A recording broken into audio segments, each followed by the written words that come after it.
So my youngest has been waking up earlier and going to bed earlier. So I think when I get back from my vacation over the next 10 days, we're going to revisit my set schedule, maybe start a little bit earlier.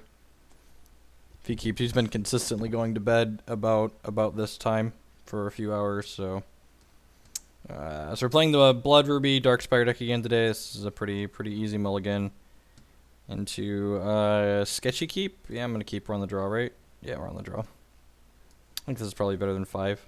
Gosh, if we had like a scry or something in this game, that would be great. Look at that. Never didn't have it.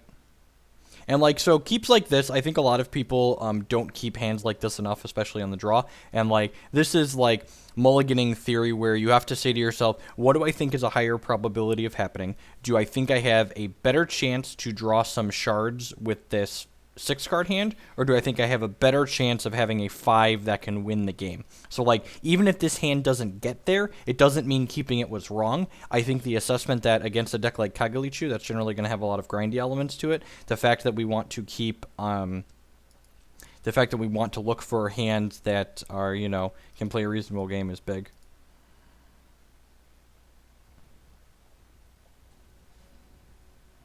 That deck seems really sweet, Clink. I haven't played it yet myself, but I was watching Varanus play it, and it seems really genuinely powerful.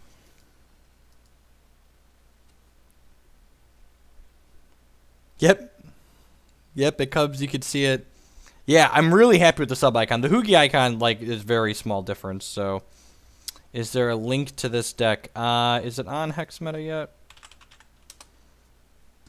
I'm not sure if my list from yesterday... So this is my second gauntlet with this deck. Doesn't look like my deck list is up there yet. I'm going to have to, like, start using... hey, the Gravecrawler with the hosted sign-off. Thank you, I do appreciate it. Says Spell Shield Rhino. He doesn't have a second Wild Threshold, but we also don't have a removal spell right now, so it's unfortunate. Inquisition that we cannot cast. Let's just play another Darkspire Priest here. I'm not going to attack with my Darkspire Priest because I'd like to be able to double block this if he plays another troop. Hey, Shadowzord. What more could you want? Him to not hit Inquisition. That's what we could want. It's unfortunate. We also had Zenthal's Inquisitor. I guess the fact that we have Gas and like Darkspire Tyrant's really good against him.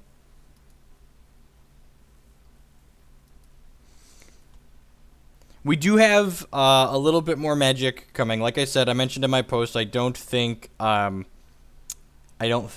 I didn't want to just like cut off people that subbed for magic and just like they basically paid assuming I was going to be giving them magic content. So like I want to do some amount of magic content for the coming weeks. What's the idea of this deck? So this deck, it plays around with these Dark Spire troops that have different triggers when they die. It plays kind of an aggressive mid-range style. It's like, I like to call these brunch decks when I'm playing. I mean, Flood still applies, but I'm definitely open. I would love to think of some relevant Hex-related emotes that we could definitely get in there. Which ones am I not in love with? I'm not in love with the Flood, Value Town, and the Bird. I could take or leave those. The other ones we all use on the regular, basically.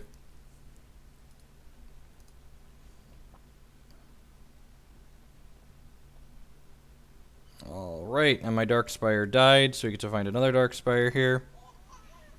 Jojo Gazbay with the brand new sub. Welcome to the stream. Thank you for that extra level of support. I do appreciate it, mate.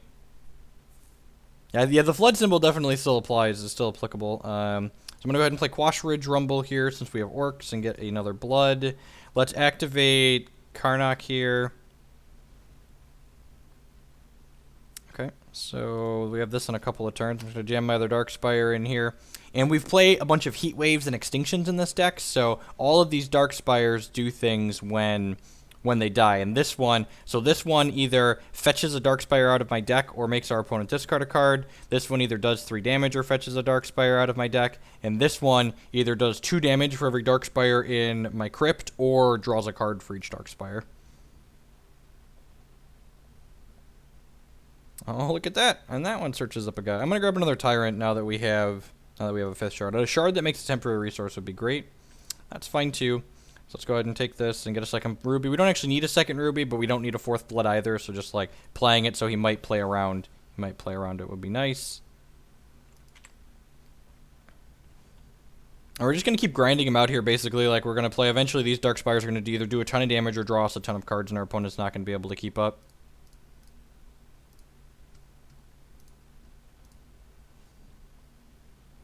And at the end of every turn, this Freak of Nature gives one of my troops -1/-1 permanently. And you see this time, when this guy died, we didn't get to search for a Dark Spire because it shows the damage mode there.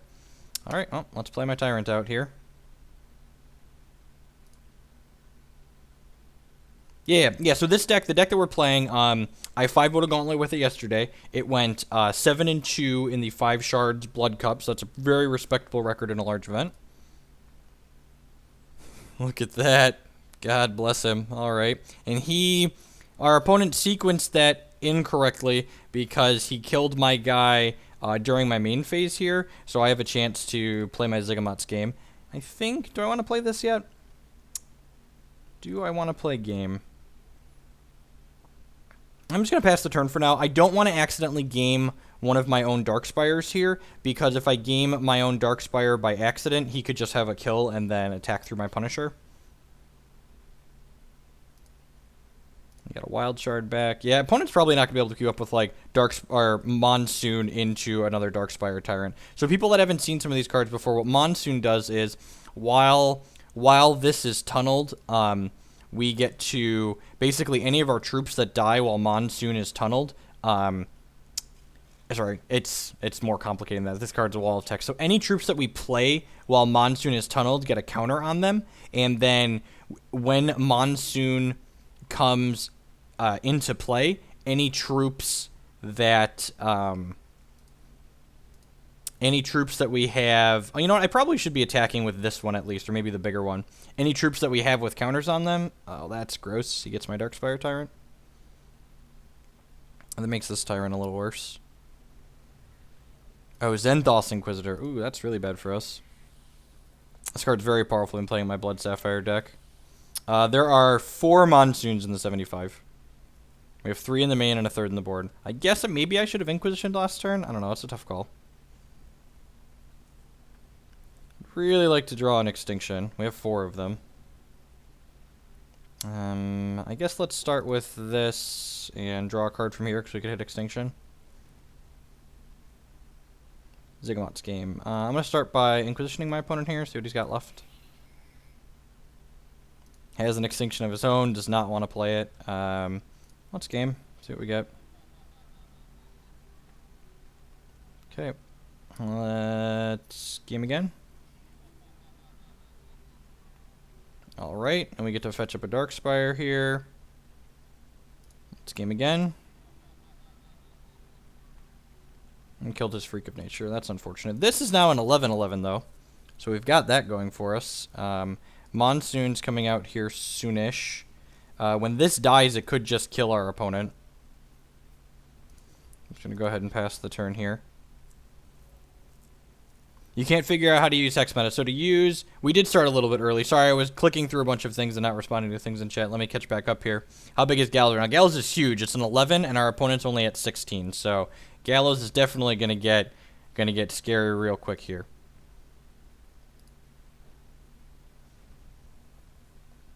Yeah, we need a metery for hex. There is a deckless site.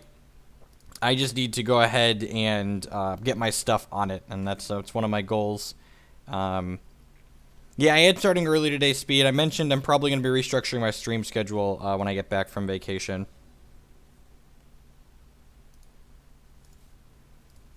All right, so how many Dark Spires are in my crypt here? We've got 1, 2, 3, 4.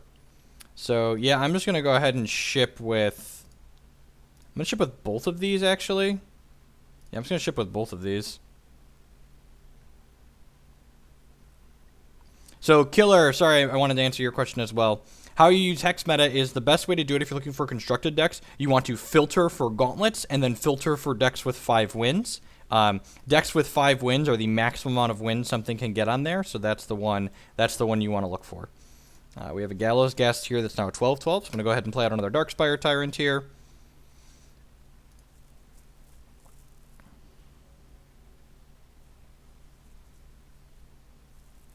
God, I can't get over how sharp the subscriber icon looks on that. Kill him. Kill him. Oh no, we just drew 4 cards instead. That's so unlucky. Alright, so he's going to hit us for... Oh, this is lethal. Oh, that's really... That's unfortunate. That was sloppy on my part. I guess we're dead either way. No, we were only dead to kill. So kill was a good draw for my opponent. He didn't have a kill before. Yeah, that's unfortunate. So that was sloppy on my part. I definitely could have won that game by not attacking. I wanted to pressure him a little bit because I had Gallows Ghast in my hand, but I wasn't being conscious of how low our life total was because of our champion activations.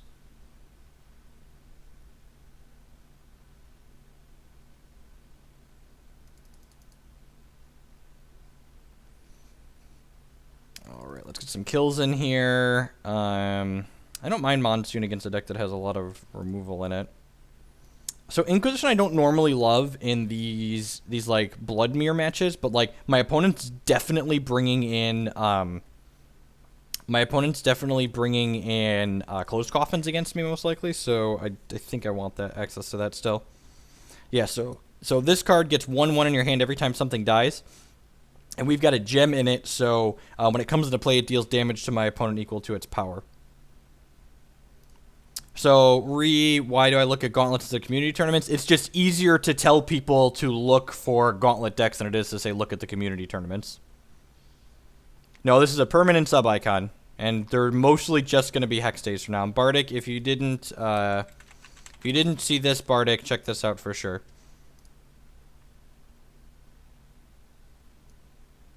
This hand's unkeepable. There's one Crackling Vortex in the deck that doesn't make any thresholds for us, so we're going to have to draw again here. This hand's super reasonable. We'll keep this. We get 2 Tunnel Monsoon. And for someone asked earlier why there were counters being placed on my cards, so what Monsoon does is while Monsoon is tunneled, every troop we play gets a counter on it. And then when Monsoon untunnels, every troop we had that died with a counter on it comes back into play.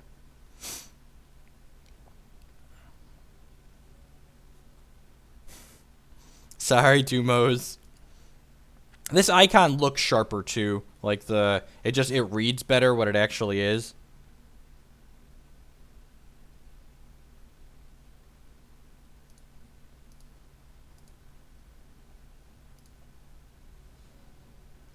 Tyrant's not a bad idea. Just need more resources. Yeah, the kicker is that your opponent, like, our opponent can mostly assume that, like, this is a Monsoon based on the deck that we're playing, but they don't get a guarantee that it is until it, why can't you sub on mobile? There should be, when you have the chat and the video up, it should be right at the bottom of the screen, I believe. At least it is on the Android app. The Sapphire Shard was the one that I felt would be, like, the easiest to see, like, these, like, circles and stuff. I don't think they would translate very well. And so we play out our Darkspire Punisher again, which when this dies, one of 2 effects happens at random. This card always generates value for us when it dies. When this dies, we either get to search our deck for another Darkspire, or our opponent discards a card at random. And because it has this counter on it, that means if it dies and then Monsoon untunnels, it'll come back into play.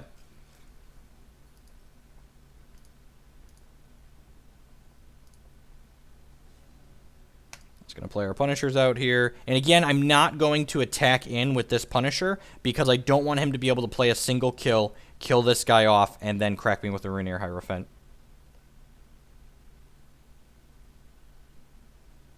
Is it possible Necessary Sacrifice could be a card in this deck?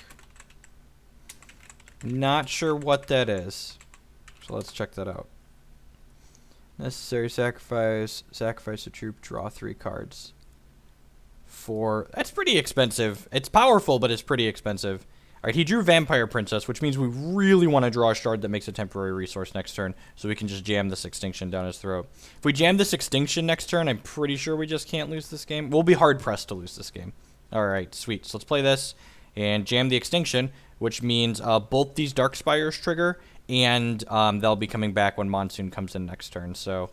okay, so one of them gets to search our library for a card. I'm going to grab another Darkspire Tyrant. And the other one searches for a card as well. Okay, I'm going to grab a Darkspire Priestess. So those guys died, and we got to search our library for our deck for some goodies.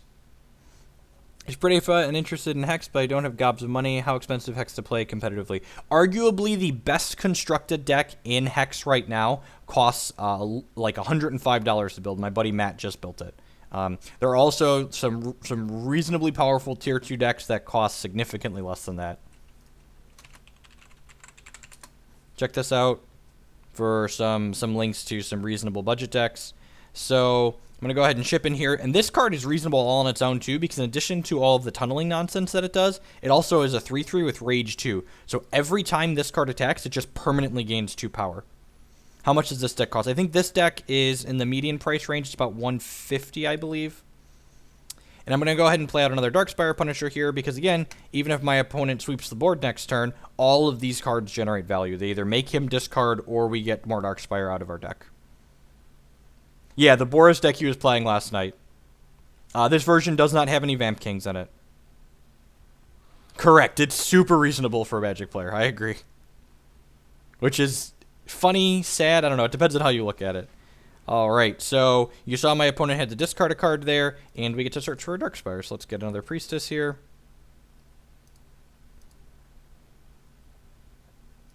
And this Priestess doesn't always generate value, but it does get an effect. So it could generate value, it could search our deck for another Darkspire, or it could just straight up deal 3 damage to my opponent. Because we didn't hit another resource here, I'm just going to go ahead and play both of these out. This card my opponent played is a 5/6, and you saw it kill 2 of my guys when it came into play. So when this enters the battlefield, it battles 2 target opposing troops. So if we would have had resources up to cast Kill, we could have killed this in response and denying him his battle trigger, but we didn't, so we didn't. We didn't have the resources up, so we couldn't. No attacks. Sweet. Kill. Yep, I'm just going to go ahead and kill his Crocosaur here and start crunching for 6.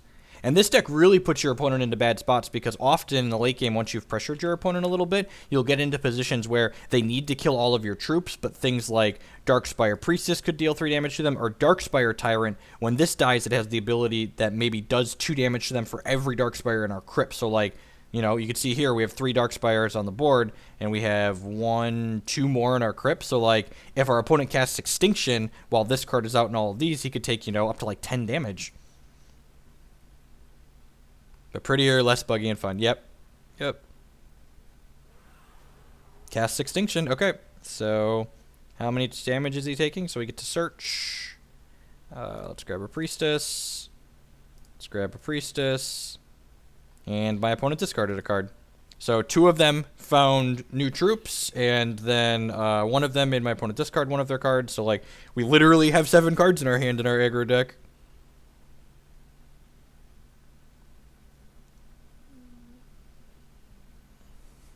Magic is very fun, Willpocalypse. That's how we stick with it.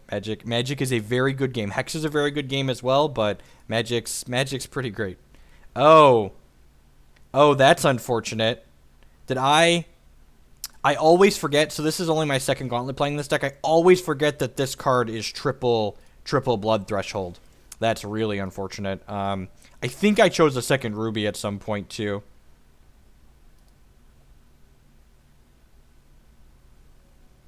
Correct. Yeah, I was pretty, like, Lee, I went back and checked, like, I wasn't even rude to Lee. Like, he blocked me because I said I was done streaming Magic Online.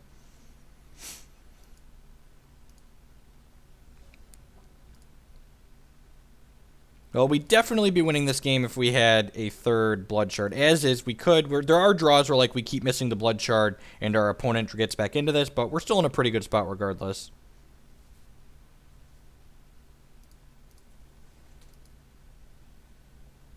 Hey, Coon, what's going on, man? Draw the Ruby Shard for the daggers. That's fine, we'll just keep attacking with our Darkspire. Our opponent's going to 7 here, and when these die, they could each deal 3 damage to our opponent, or just, you know, find more troops out of our deck. Just keep swinging, just keep swinging. Sure, man. So that makes Darkspire Tyrant marginally worse, possibly. MTG Lee, the Magic Online community manager.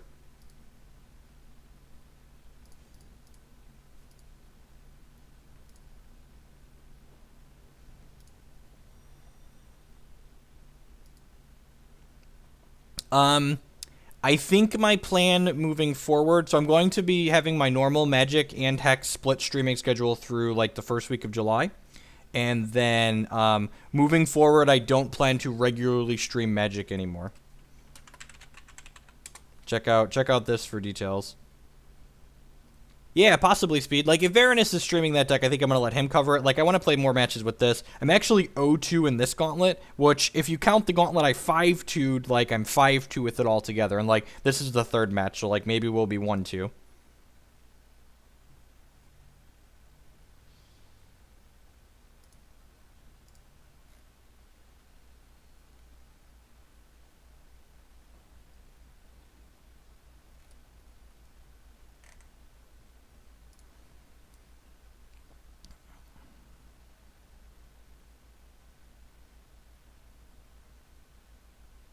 Like the wiggly worm dance, right? This hand's pretty sweet. Zenthos Inquisitor is pretty good in this matchup. Because, again, this card's sweet. I don't think we talked about this one. Every time this card dies, it comes back to our hand and gets increased cost. It's just like a really sweet value troop.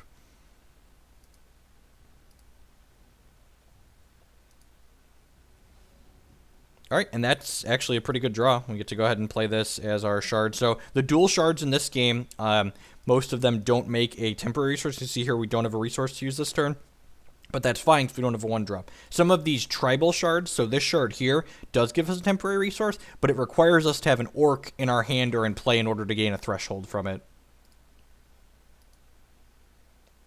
And blow up by your troops. No, I had 2 Inquisitors last night.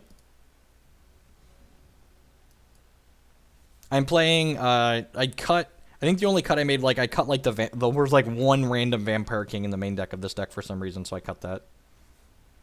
Is there a decent budget control deck? Ugh.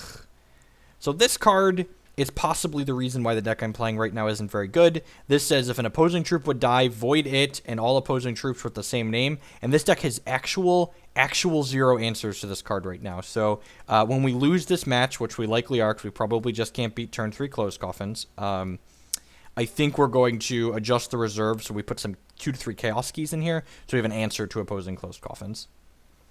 What gems do I like in the Inquisitor? This has minus power right now, so basically when this comes into play, it gives an opposing troop minus 3 power permanently. So basically like it's a recurring removal spell, which is great.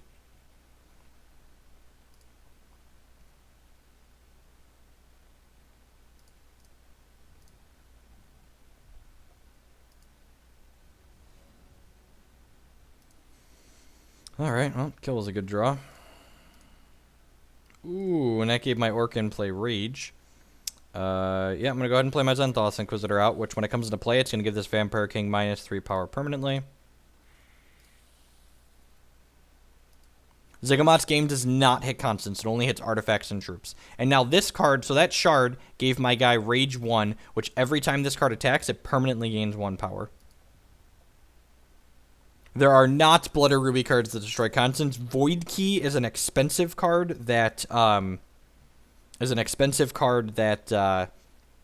exiles any target permanent. I took Rage before the 3rd Blood Threshold. I mean, we're probably not winning this game. Like, I need to beat him down with this card, so like him messing around here could be the time we need to win this game. I can't search for a Darkspire Tyrant anyways, because the Closed Coffins means my guys don't actually die. And if he tunnels something here, this is my opponent's champion power. What this does is it puts the bottom 3 cards of their deck into their crypt and returns one at random to their hand. And we saw him return a Monsoon like we have to his hand. So I could burn kill here, but I don't think I want to do that. I think I just want to just crunch and then play another Darkspire. There's no point in not extending Chaos Key. Chaos Key is the card you want. So what Closed Coffins does is, in addition to not letting the one in play die, it also basically, if you've played Magic before, it surgically extracts or removes all copies of the card that would have died from my deck. So holding these extra Darkspire Punishers in my hand in case he has a sweeper doesn't do anything, because when this Darkspire Punisher I have in my hand dies, all the rest of them go away as well. Yeah, I think that budget aggro deck's a great choice. Alright, so things are getting a little dicey. Like I said, the fact that he has coffins out here, basically... Do I want to just concede? Yeah, I'm just going to concede. Our reserves, so like this deck was not... So that's the good old 03 Gauntlet, which I did 5-0 the Gauntlet before that. So the deck has technically broken even, because a 5-0 Gauntlet lets you double up. I think the budget aggro deck's a great choice, though, in case you didn't catch me saying that. So I want some answers to closed coffins in my reserves here. So we're going to get Blood and Ruby cards don't have good answers to... I think I was calling this Void Key. It's actually called Chaos Key. To Constants. But with this card, this is a colorless answer to Constants. I've played this in my Blood Sapphire decks before. And like closed coffins is such a problem for this deck. I think I just want to jam like 3 of these into the reserves. Because this is at least a removal spell. It's expensive, but it can target troops and stuff too.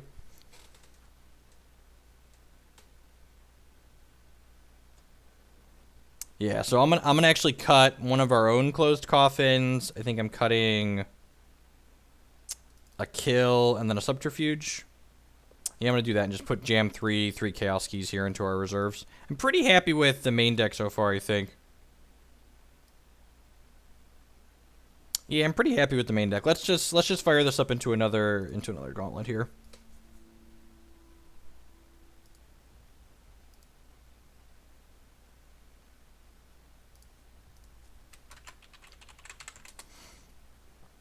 Check out this Uran. It lists 2 decks that are like $30. One's 10, one's 30, and then it lists the tier 1 deck that's really affordable. It's like 100. Or compared to Magic, it's really affordable. It's 100. It's like $100. Gauntlets are firing quick. It's wonderful.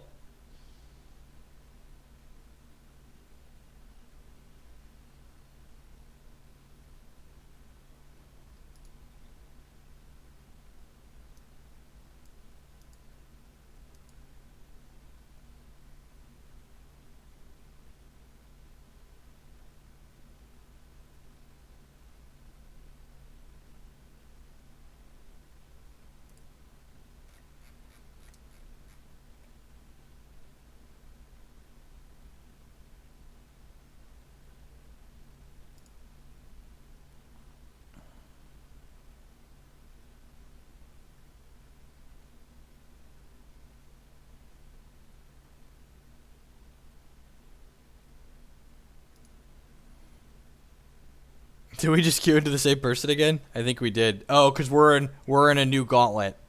Okay, that's fair, I guess.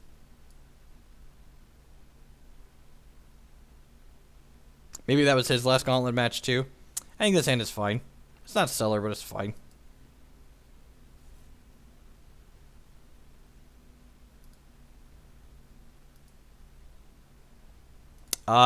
Waffle, this isn't a deck I built. Again, when I play decks, I just play them card for card verbatim that someone else was successful with, just to get a feel for why they made their decisions that they made. It seems like our opponent just didn't, the person that built this deck didn't have a really good answer to close coffin, so we're just adding some void keys to try and solve that semi-common problem here. STO with a $10 donation. Thanks for one of the great articles about Hex on your blog and on Hex Primal. I'm just 1 week fresh Hex player and helped me a lot. Keep the cool and informative streaming up. Thank you for the support, STO. I do appreciate it. I'm glad you are enjoying it. So we're going to go ahead and play our Darkspire troop out here. His power combos well with triggering Dark Spires, multiplying plus wild is March constant. You lose out a nice burn. Yeah, I'm not sure. Like I said, I don't like to make that drastic changes, so I'm just like trying to get a feel for what we have going on. I think the idea behind this deck was basically like beat up on the Hierophant decks, because obviously we have, you know, Zigamot's games and stuff like that. If he attacks here, I'm definitely trading. Yeah, this is great for us. We just get to game away the Hierophant next turn.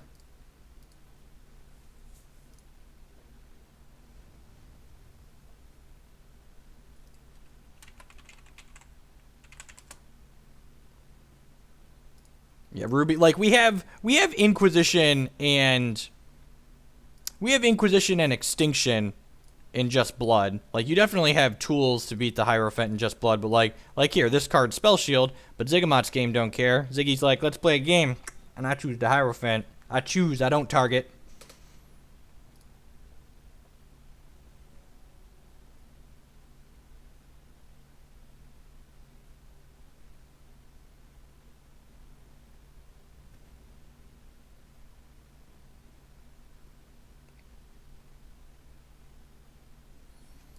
He's got another one. Rude.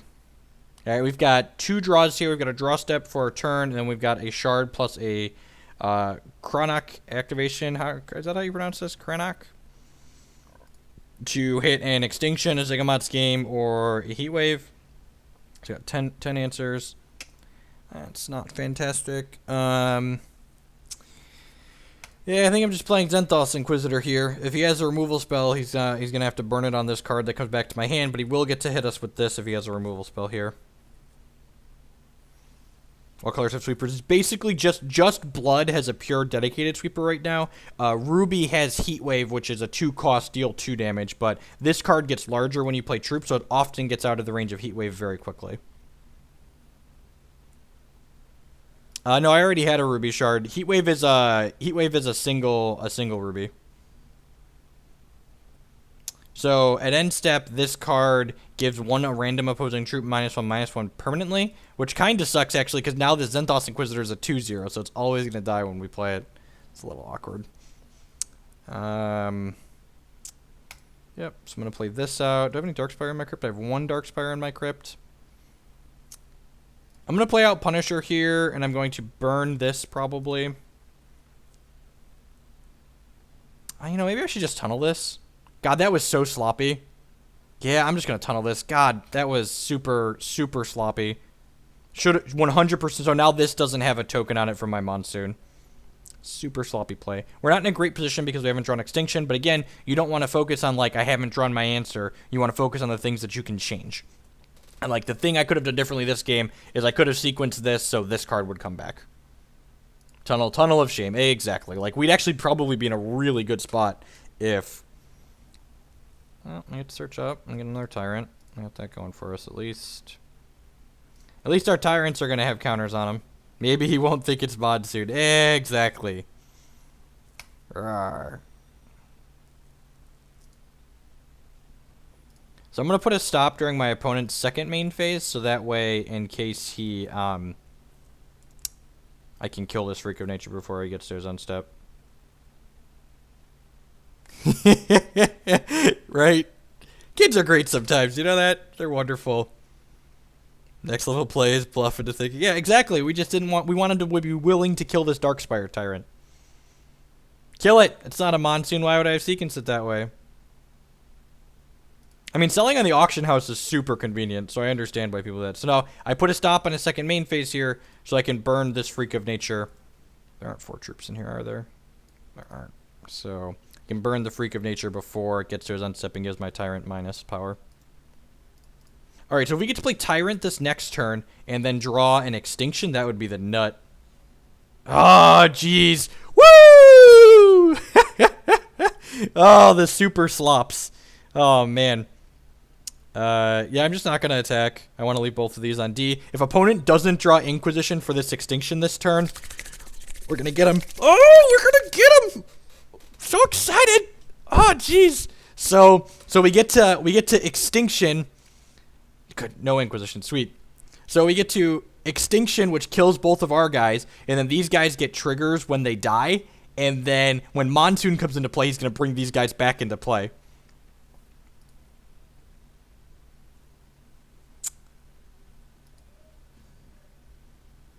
Is there a gatherer type thing for Hex? Yeah. Hex. Someone reference it. Can you hex.tcg? Hex.tcg browser is basically, it's better than the gatherer, really. Hex.tcgbrowser.com. I've got that one bookmarked. All right, so let's go ahead and start with the old Inquisition here, just so you know there's no surprises. I'm gonna take away his VK, actually, because we might get troops stuck in our hand, and I really don't want him to be able to take them away.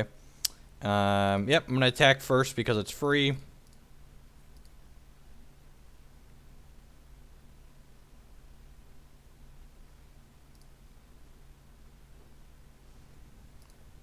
Sweep, sweep, sweep. And now my opponent's at 2, because these Darkspire Tyrants, when they went to the crypt, they both hit the mode deal 2 damage to your opponent for each Darkspire in your crypt, and there are 4 Darkspire in my crypt, so they each dealt 8 damage to my opponent. Oh, the power.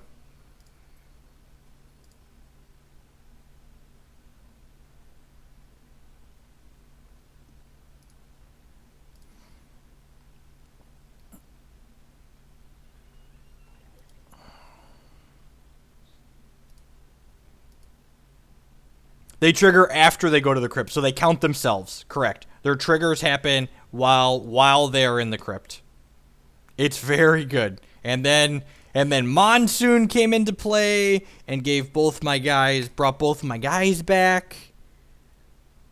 Oh, the squad is here. And now we're going to play this Zenthos Inquisitor, which dies, but it gets to give something -2 power. So Vampire Princess, going to lose your power. Play Mother Darkspire out. Kind of gross. Yeah, this deck, it snowballs really well. Correct. If with Closed Coffins, they wouldn't have even triggered because it says when this dies, Closed Coffins prevents things from dying.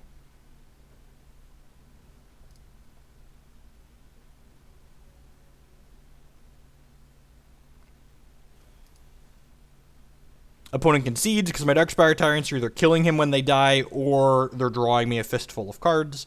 Alright, Void Keys in, team. Void Keys, go! Burn is not great. Heat Wave's medium.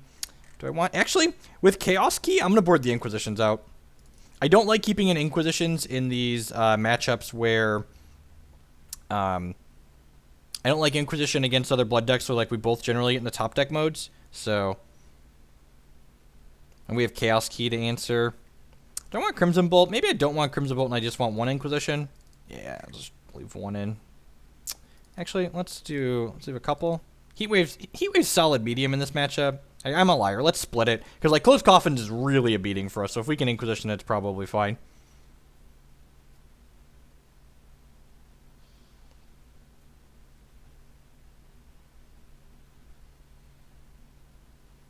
You don't have 5 blood on turn 1, and that's one of the things I really love about the resource system in Hex. It allows them to design cards like that. Like, there's a diamond card that requires, like, 4 diamond threshold, but it only costs, 1 resource. So, the resource system in Hex is more flexible than the resource system in Magic. It's like the Scorch card, which costs 0, but requires a Ruby threshold to be played.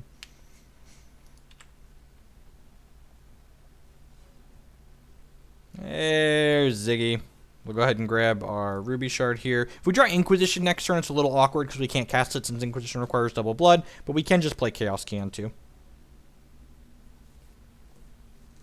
The cost of this deck, I believe, is about 150. I cut the Vampire King from it. There was one random Vampire King in it for some reason that didn't seem on theme or very useful.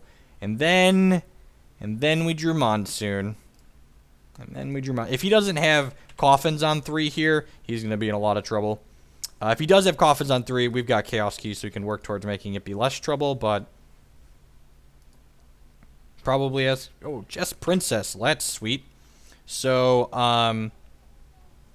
Alucard with the 3-month resub. Thank you for the continued support, mate. I do appreciate it.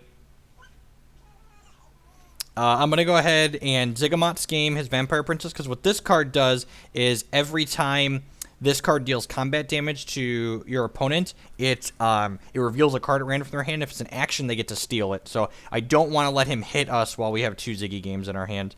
This card is a little awkward with Zigamot's game, because Zigamot's game can kill artifacts, but STOSC2 coming through on the sub he was talking about. Thank you. Welcome to the stream, mate. I do appreciate it.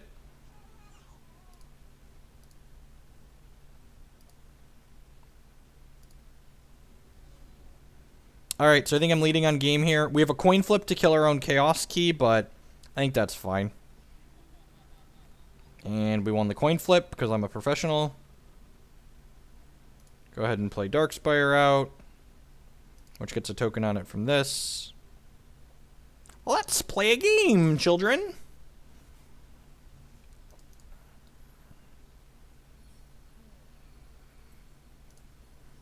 And the Runier sounds wonderful.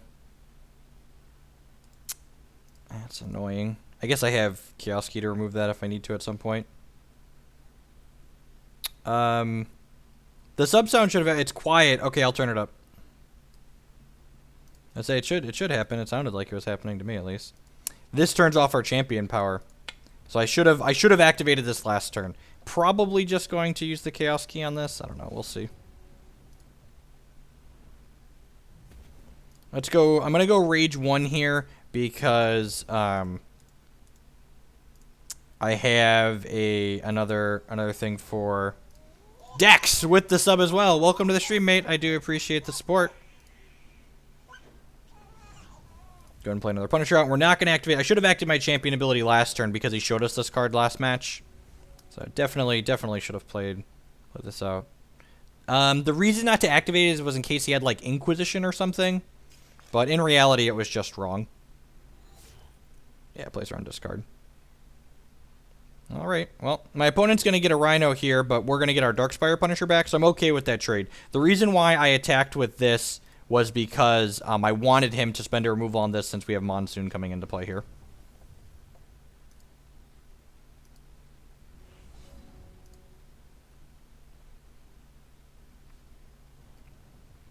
That's pretty good.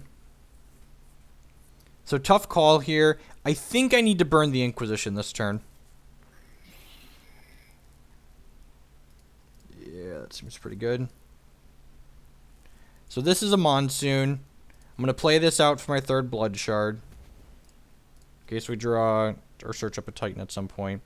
I could trade this for the Rhino. But the problem with that trade is this Rhino has a Monsoon counter on it. So when his Monsoon comes back into play, he'll get this Rhino back. So I don't think I'm okay with that trade. So I'm just going to pass the turn here. It is a new sub-icon. We now have a Sapphire Shard for our sub-icon. I appreciate that, Dex. Alright, no attacks. Makes sense. Alright, we drew a kill. I'm going to go ahead and burn this Chaos Key on his Shrine so I can activate my champion power here.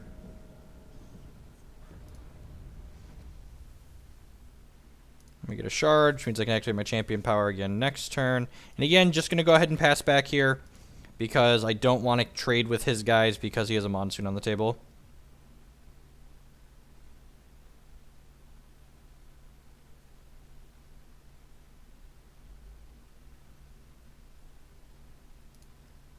Rise again, targeting VP. That's rough because I have to kill this, otherwise it's going to take the kill out of my hand, and he gets it back with this. It's a little awkward. And again, don't want to trade with this because he has this here.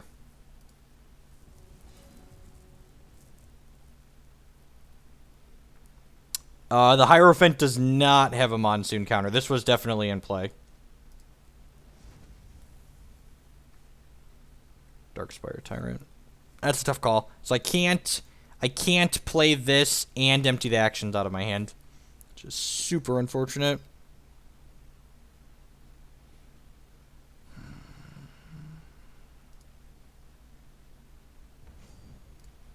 Think I'm going to ship with the Monsoon here? Yeah, I'm going to ship with the Monsoon.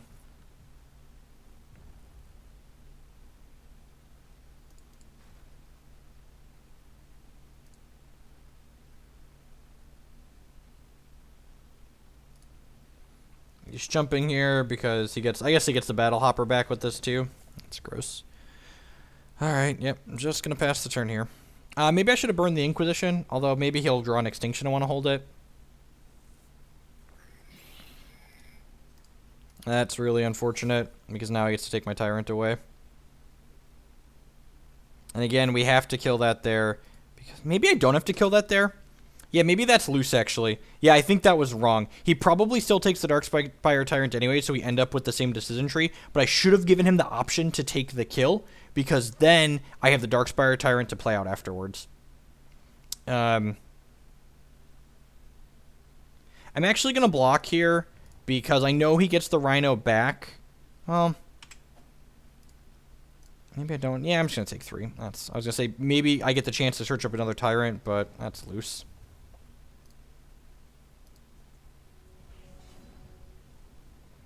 Oh, alright, you know, details. Attack for 7.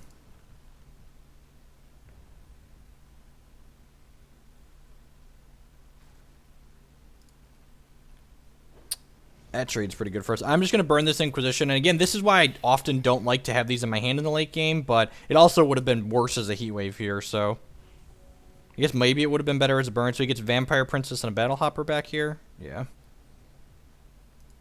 And he blocked the 7 damage there because otherwise this Darkspire Tyrant might be able to take over the game. Jote117 with the brand new sub. Thanks for the support, mate. I do appreciate it. Welcome.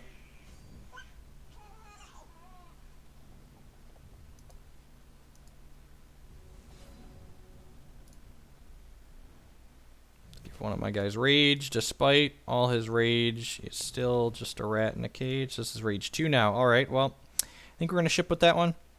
Yeah, I'm going to ship with this one and just hope we hit the 50% that draws us the guy when he blocks with the Rhino.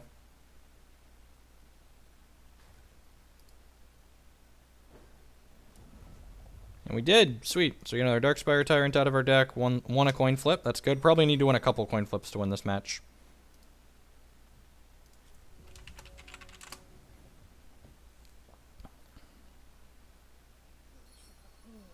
Lunar Hierophant, sure. So this is pressuring us in the air, which is a big deal.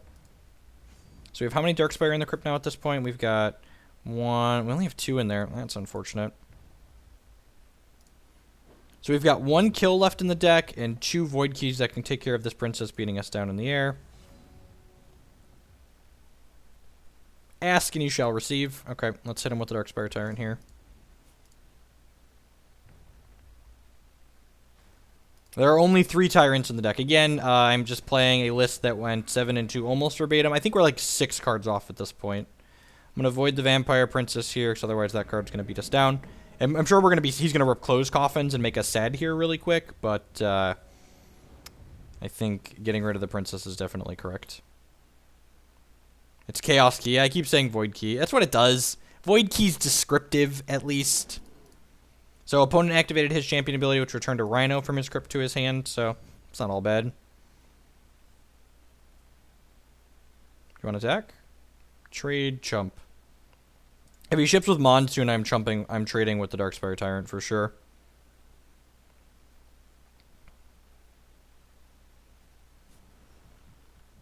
Okay. Well, I'm going to go trade chump, I think. Yeah, I'm okay with that. Hopefully we get to draw some cards here. Well, we lost both of those coin flips, so one of them did damage to my opponent equal to its power, and the other one did damage equal to my opponent equal to the number of Darkspire in my crypt, and the other one just made my opponent discard a card at random, but he doesn't have any cards to discard.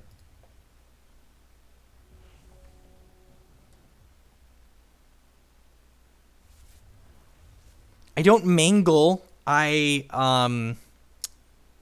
make them more appealing. I elaborate upon them. I make them sound classy. So we got how many Darkspires in here? 1, 2. It's unfortunate we're 1 Darkspire short. So he's going to attack with both of these, and we'll trade with the Monsoon. And take 3, and then we're dead in 2 turns to this.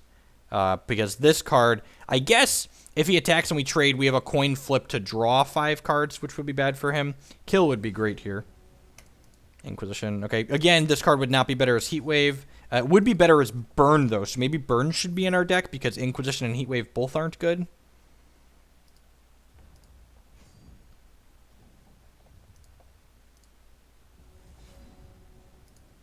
Alright, 1 shard away from being able to draw another card with that, which isn't great because the life cost on this champion is very real. I really don't like this champion.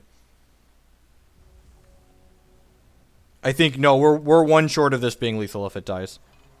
And there's the Closed Coffins that my opponent was bound to hit eventually. Like, he's halfway through his deck and probably has 2 or 3 of them. How would it be better as Burn? If this was a Burn, this trigger plus a Burn would be lethal to my opponent. So now he's definitely shipping with both things. Why not Inquisition? That's gross. Yeah, I just have to take 3 here. I didn't Inquisition because he's probably just holding a shard. Although he should be playing shards for his champion power. I honestly don't. Maybe he's holding an Inquisition himself. Sure, let's check. He's holding a Croc. Okay, well, I'm glad I checked. If I attack, does he trade is a real question. Probably. I assume he trades here.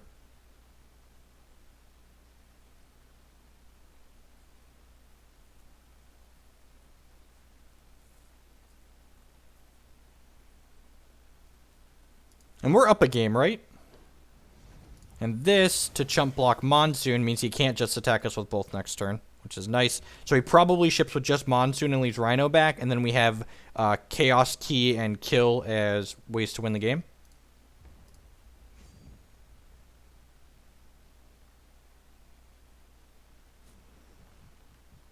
Monsoon doesn't have Crush. Monsoon has Rage. Yeah, so I can jump this. And then he voids all of our Darkspire Priestesses because of Closed Coffins. Which is good, because we don't want to draw one of those anyways. Alrighty, so now we want to draw Extinction, but then we probably can't win the game anymore either. What does this do? It's a little bit shy of lethal. Forgot we had Gallows Cast. We are just dead? We're not just dead, right? So this puts him to 2. Okay, we have draws here. So, like, the line here is opponent bricks next turn. We trade this, eat here. I guess he's just attacking with VK in the air next turn, probably. So we just want to draw another Gallows Gas next turn. Or a Kill. Kill doesn't do it because then he can block here. And yeah, so we need the second Gallows Gas next turn. Gas is not lethal. Gas is only a 4/4. This only gets bigger when things die if it's in your hand while the things are dying.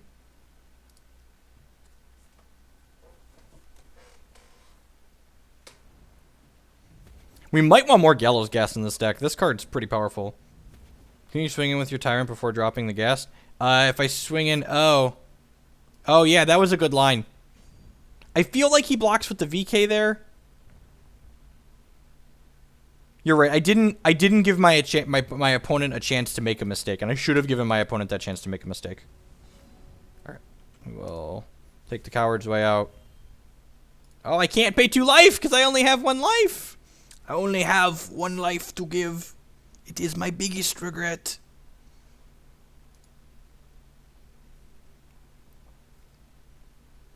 Oh yeah, coffins voids instead of dies. Yeah, you're right. So that wouldn't have even been a mistake. Heatwave Inquisition was just poop. And Heatwave's not great. Do I just want... I think I want Crimson Bolts to kill his vampires. And maybe burn... Maybe I just want princesses of my own. Yeah, he's got closed coffins. I'm going to bring in the princesses as additional threats. They block... They bounce off his princesses nicely. Sure, but the gas would have only been a 5 power guy at that point.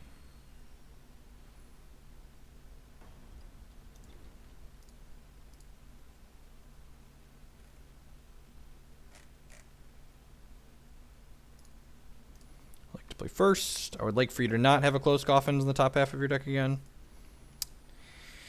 Hand's a solid medium, but I'm going to keep it. We've got an answer to coffins. We've got kill. Not super aggressive, but I think it's fine. Again, this deck's capable of going long. I've ever played D&D.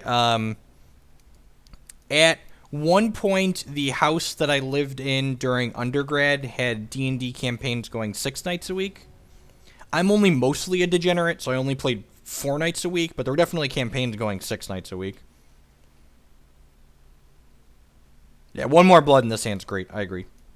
We have a lot of blood shards. Now, the question is, do I tunnel this or play Chaos Key? I think that's tough. That's tough, because like if we play the Chaos Key, it makes the Ziggurat's game slightly worse, and it also, but it saves it from being exposed to Inquisition. Yeah, I'm just going to play this out. Just going to play this out. No, the Tyrant's power only triggers when it dies. Closed Coffins prevents things from dying. It says, if it would die, void it instead. So instead of dying, it voids. Alright, we bricked.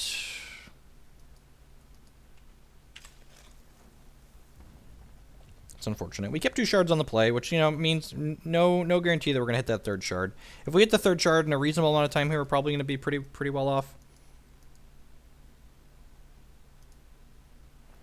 All right, not closed coffins. Got that going for us. So that's what he drew for the turn. So that's pretty good for us. So these cards that keep revealing, I don't think I've explained this before. I've been clicking through it. When this card comes into play, Cottontail Explorer, it flips over the bottom 3 cards of my opponent's deck, and any shards revealed that way get put into my opponent's hand. Alrighty. So Monsoon is unique, which means I can't tunnel a second copy of him. So we just have to pass here because we're missing a 3rd shard again. Thursday is a Hex-only stream, so We will still be doing Magic content for the next through the first week of July, but just on my normal Monday, Tuesday schedule. Really need to hit a shard that makes a temporary resource next turn so we can kill this VK. Otherwise, it's going to have a 50% chance of taking a troop out of my hand. Well, okay. It's actually a tough call. I think I need to make this so I can game and try and kill his VK. We have a 1/3 chance of killing his VK. We have a coin flip of killing his VK. Alright, we won the coin flip. Got him. Got him.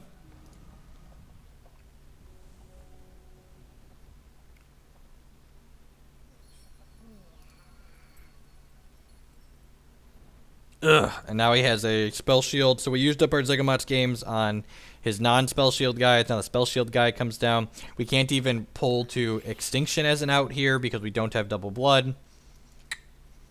Haven't looked at the resource base in this game yet, but in this deck yet. But I think I need to do that at some point.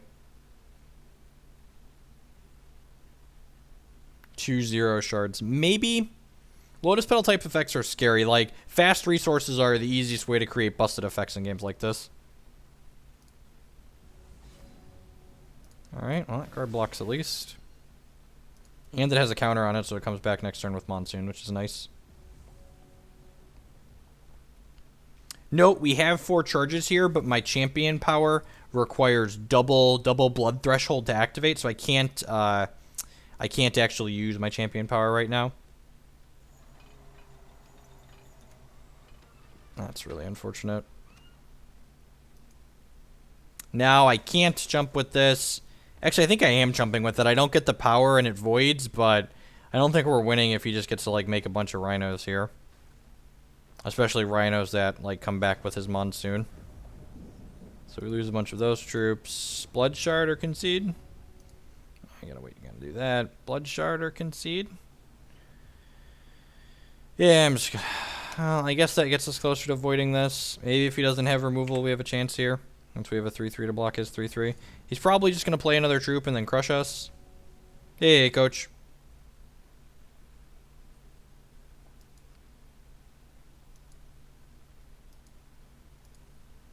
I mean, I don't know if I'd say heat. Like, there's people that are disappointed with the news, I think would be the word I would say, but most people are understanding. Like, people that have watched me play Magic Online know how I feel about the software.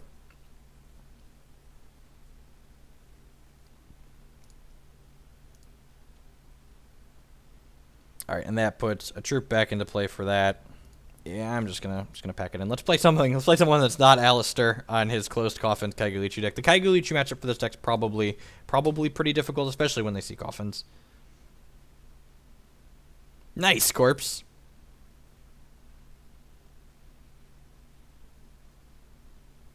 Yep. And, like, so people who aren't familiar with my Magic background, I generated some animosity towards from players that are big fans of the Magic Legacy format several years ago when I expressed an unpopular opinion about that format. So, you know. Can't please everyone. I'm going to go ahead and run a quick commercial here. Thanks for hanging out, folks.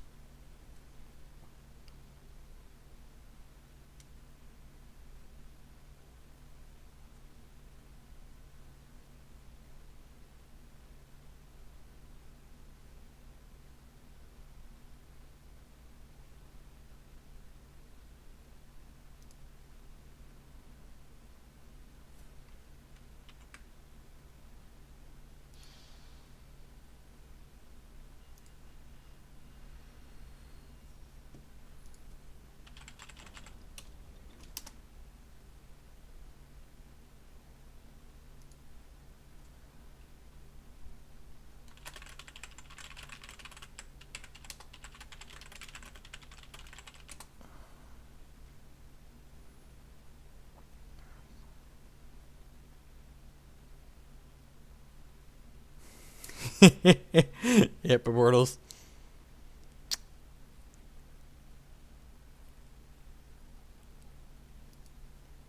Oh, for flip's sake.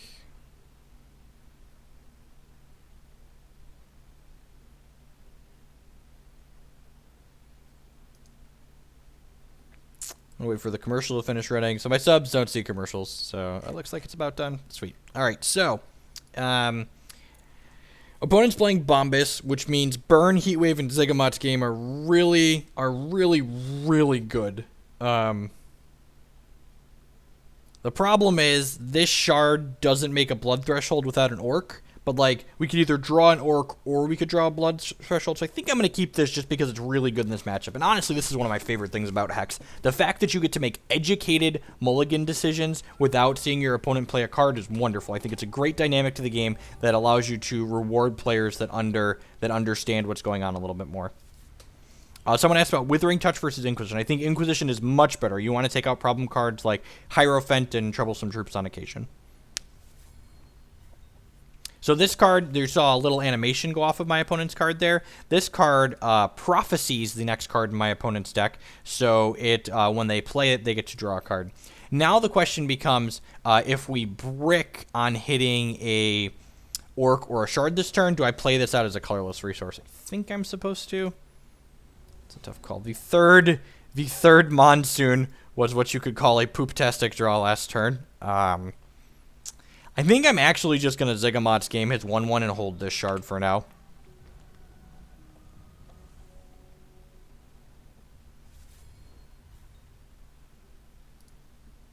Opponent's missing so opponent's deck is a Sapphire Ruby deck based on their champion, and they're missing Ruby, so we've got that going for us.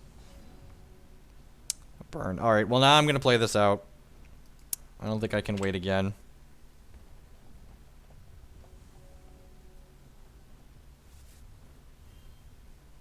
Opponent found the Ruby, which is scary. It means they can usually open up their hand. They have Crackling Bolt, Flickering Knobgobbler, maybe perhaps. Opponent's champion power, as long as he's played an action this turn, it creates a 1-1 with speed that sticks around permanently. I'm going to go ahead and burn this 2-2 here that my opponent's created. This is a 2-2 with Flight, Speed, and Rage that returns to my opponent's hand every turn. So basically the first turn it attacks for 3, then it attacks for 4, and it just keeps getting bigger and scarier and scarier and scarier. Alright, Monsoon Zygamot's game full. Alrighty, there's a Blood Shard. Let's go ahead and get Monsoon tunneled here. This hand's not great right now. I'm going to take at least one more hit from this, I think.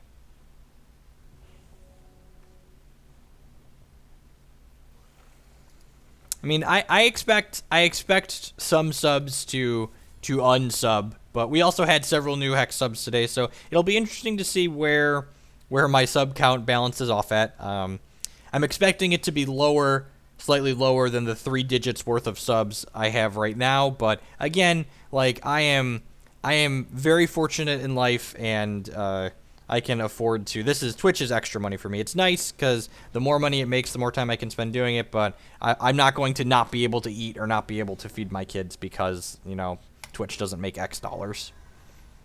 So I'm going to go ahead and cast Heatwave here. I'm going to actually Zygamot's game this Ember Tongue Skarn, and the reason why I'm holding the burn as opposed to burning it to finish it off is because my opponent's Flickering Gobbler here that they have returns to their hand every turn. So we're going to need a quick action like burn in order to interact with Flickering Gobbler if they draw another one.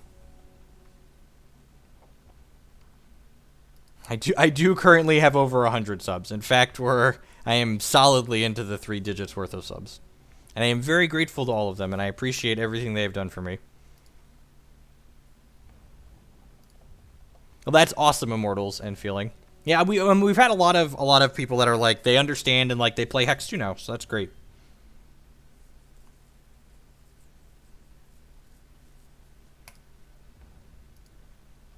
And I was realistic in my post. My post, if you read it, I need some more blood.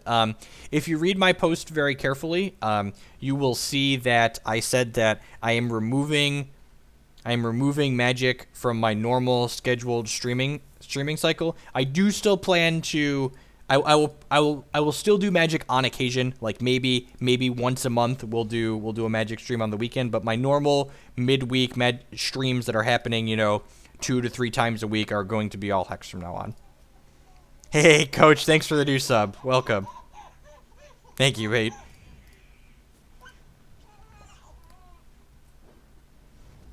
We hit our second blood, so we have to go ahead and play our Darkspire Punisher out here. Bardic community, use this to purchase a GoPro and stream paper magic content. Community needs your input and honest, plus it makes me happy. Thanks, Bardic. So one thing I do actually want to consider doing is that Talon Breck with the brand new sub, welcome as well. Thank you. Why would you do this in then game? His last card must be Phoenix. Oh, and it has. And there's the Gobbler. So this Gobbler, welcome to all of the new Hex subs. I do appreciate it. Thank you, folks.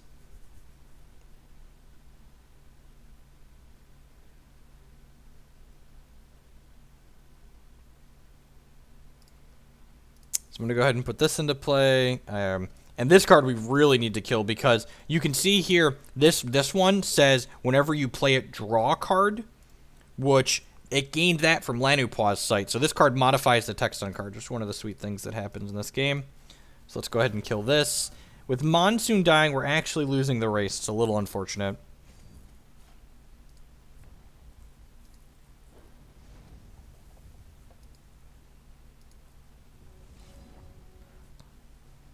All right, Inquisitor's actually pretty good. We get to go ahead and play that out. This is a troop that doubles as a removal spell. Predator with the brand new sub. Welcome. Thank you for all of the support, Hexers. I appreciate you. You are wonderful. You really are a wonderful community, and I am happy to be a part of it. Oh, I would love a ladder. Ladder is one of the big things I'm waiting for. I'm so excited to get my teeth into a ladder. Sounds like a good time. My opponent's drawing a lot of cards here, which is scary for the burn deck to be drawing a lot of cards.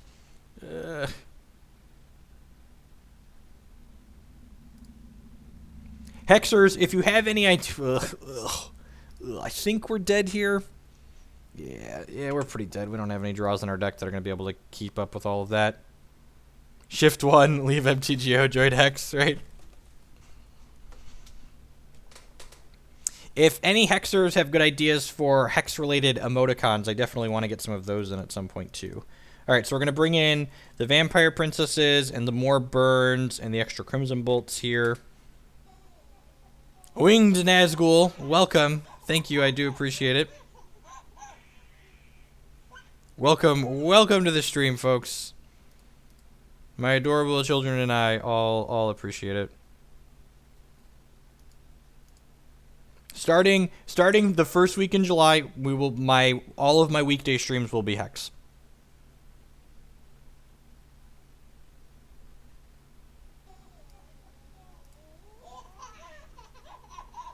Stoked about your decision. Awesome. I'm stoked about my decision too. Honestly, like I said in my post, it's just I've been having more fun with this lately. Anywho, things we want to change during reserves here. Extinction's a little clunky in this matchup. Zygamot's game's a little clunky in this matchup. We're bringing in more targeted spot removal. Inquisition's actually pretty powerful against our opponent's deck because even though they're mostly a burn deck, this can take the Gobbler out of their hand that flicks back and forth.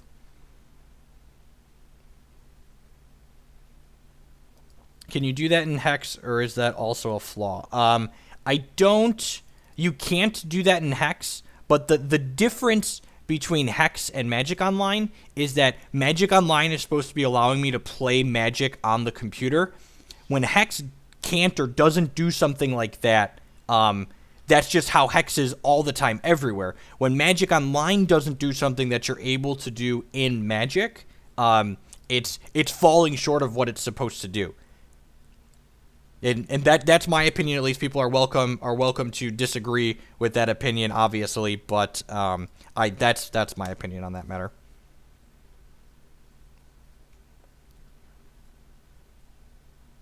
Have a heart emote? Yeah, a heart or like a welcome emote could be good.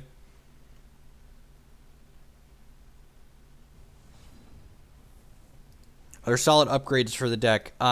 You can look at, Johnny Redeemed, if you go on hexmeta.com, you can filter for gauntlets and champions and look at other YoTool decks that have been being successful. You'll want to search for 5-win constructed decks in the gauntlet because those are the decks that won the most.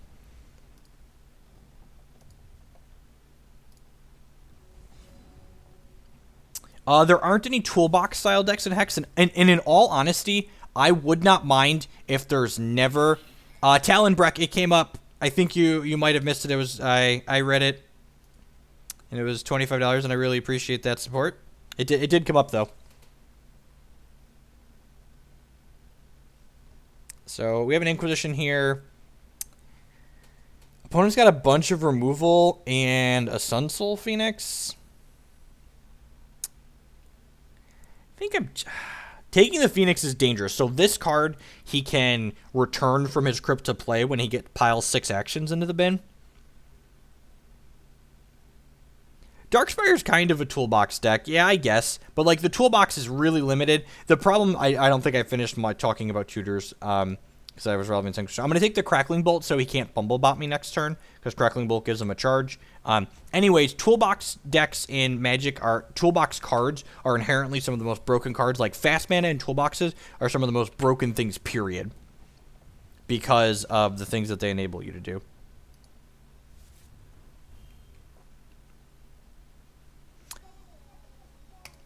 Ulthar82 with the new sub. Welcome to the stream. I do appreciate the support, mate. And remember, to all of my new Hex subs, I don't want you to feel like you've been cheated or wronged. The next 2 weeks, I am still going to have regular Magic Online streams during the week, like I've done in the past. I'm finishing out through the first week of July with Magic and Hex still. We're still going to have Hex Thursdays in there for the next 2 weeks, but then after that first weekend in July, we'll be all Hex all the time during the week.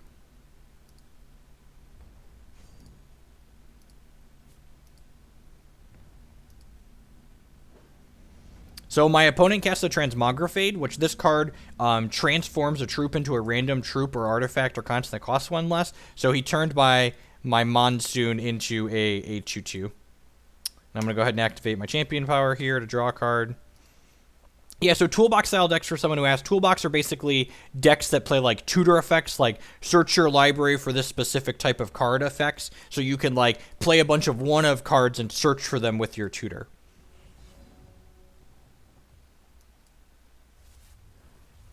Consider streaming some limited. I'm not sure if I'll stream limited. There's much like Magic, there are a ton of people that stream mostly Hex limited and not a ton of people that stream only Hex constructed. And I really enjoy the constructed portion of Hex more than anything. I think it's possible we'll see some limited on stream when they announce the next IQ season. I am planning to play every IQ. I'm planning to play every IQ when they announce the new IQ season, including the limited one. So I will be practicing sealed for the sealed IQs. So my opponent finally hit their Ruby Shard here, so their hand's going to be unlocked.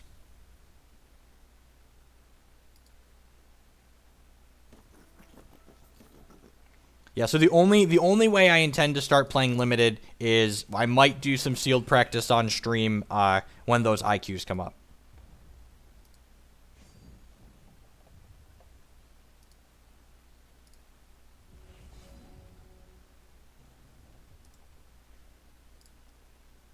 All right, well, this is great. Gallows Ghast has speed, so let's hit here. And now my opponent has to chump the Gallows Ghast here and then takes 2 from my Paladin. Opponent definitely stumbled just a little bit too long this game.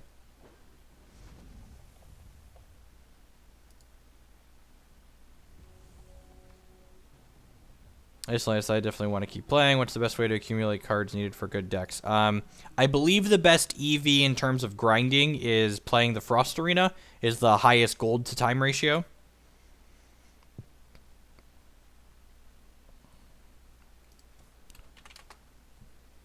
Opponent said GG. He missed his shard a little bit. Quad Phoenix not doing a lot. Yep, not with a single Ruby threshold. Yep, Max. And it's like I said, it's the same for Magic too. So I feel like I undervalued how good Monsoon was going to be in this matchup, just because of the really important thing to remember with this card, and the reason why I undervalued it was this card is a 3/3 with Rage 2 for 3. You don't have to tunnel it. So, I think this is fine just to like play, because even if we draw multiples, if our opponent doesn't kill this, it's going to kill them very, very quickly. I don't think Heat Wave is particularly impressive. We'll leave a couple in, so it's not awful, but I don't think it's 4 of impressive. I think we'll get more mileage out of Monsoon. There are effects that destroy resources in Hex, but one of the important things to note is that destroying resources in Hex is less powerful than destroying lands in Magic, because it doesn't destroy thresholds, it just destroys the resources. So basically, you can't color screw your opponent in Hex. So they're slightly less powerful. I don't have my Hex deck list posted anywhere right now, unfortunately. That's something that's going to change as we move forward. So I have Magic deck list posted. If you look on Hex meta and filter for the Blood Cup, look for the 7-win decks in the Blood Cup. This is based on the Darkspire deck that got 7 wins in the Blood Cup. The 4th Darkspire that we're not playing is just like a 3-2 with no text. It's not good.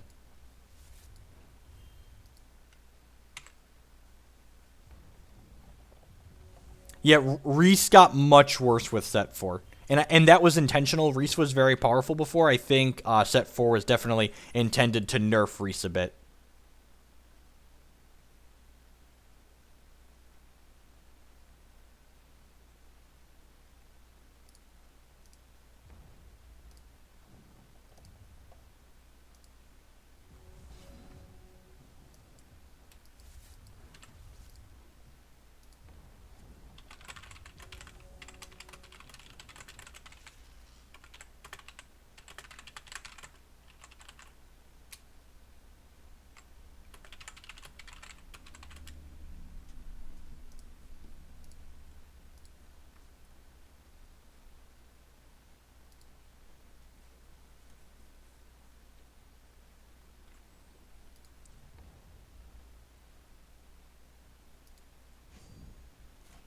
If you looked at Tizozo with this deck, how much you want to play a Death seems okay. Yeah, Tizozo could be okay. That's definitely a card that's like on my like list of things I wanna keep track of.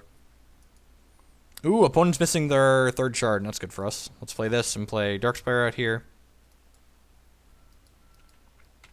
You can set up the API to spit out your deck every time you save it. Ooh, that's interesting. I'll have to look into that. So, one thing you may or may not know is that I am currently playing Hex on what you could call an unsupported setup. No attack is interesting. Does that mean he's chumping my 2 damage here? We're going to chip for 2 here before we just play Inquisitor out. Because if he doesn't block, I'm going to Inquisitor as 1/1, but that's a really... I don't know if I like that block. I think you're supposed to... I think your life total is like way less valuable than mine. He should be hitting me. They ban cards next. They do ban cards next. They don't repower them or retool them like they do in Hearthstone. Thoughts on Azure Cannon currently? I think Azure Cannon's kind of poorly positioned. It does not line up well against all of the Boris decks. That's a big gobbler. A great gobbler, if you would. You can actually, there's some archives of me streaming Azure Cannon past set 4. If you look on my YouTube channel, I was playing 4 Visage of the Masquerade in it, and it does some really explosive, fun things, but it's just not particularly great. Yeah, maybe he's listening to this stream, but he heard me say I should have attacked with the last one instead of trading.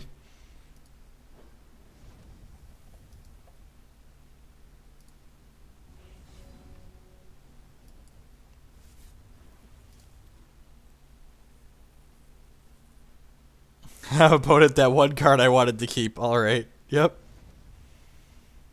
Please, RNGesus, why are you so good to me?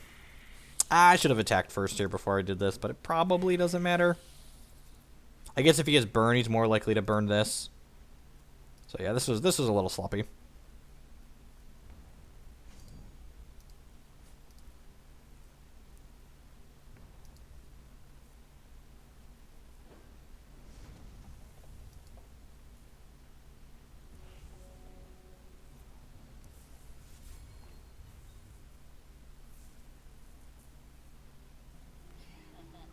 Let's play a game. And he destroyed his own thing with the game there, which means the game goes back to his hand, and then he can play it to kill one of my things again. And my Inquisitor comes back to my hand. Opponent could play a Phoenix here because he played game twice. Crackling Bolt. He can play multiple Phoenixes now because my opponent, their Phoenixes now cost 0. Please don't play 3 Phoenixes. How many actions are in here? 1, 2, too many. Alright, so Phoenix, as I alluded to earlier, could return to play by voiding actions from your crypt. Thankfully, our hand's pretty well set up to handle these. We've got a bunch of removal. So we're going to kill one of these and take 4. And the next turn, he's going to return 1, and we can kill plus Crimson Bolt.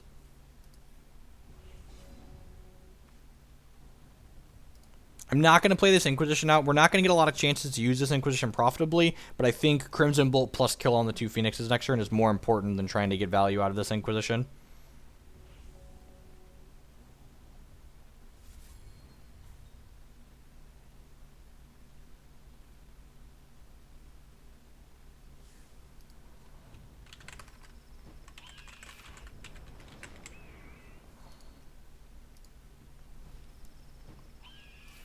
Yeah, the scheduled events in Hex suck for the same reason dailies sucked in Magic Online, essentially. Zap. Kill.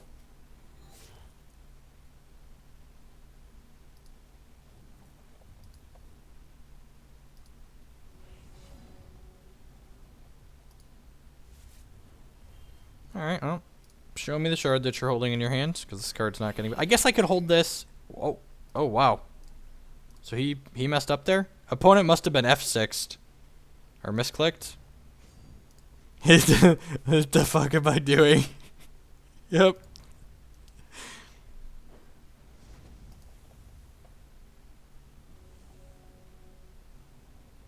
Yeah, gauntlets are just infinitely more convenient than... For the same reason, I mean, even Magic Online has gotten rid of their scheduled events. Like, it's just not... They're not great. We have our Threshold, so we'll give our Orc Rage 1 here.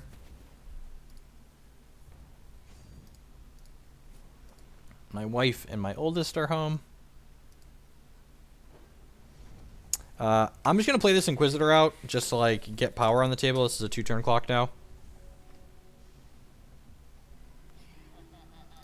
Second Mott's game. Kill my guy that comes back, sure. Oh, he does get a Bumblebot out of this. I guess that's something.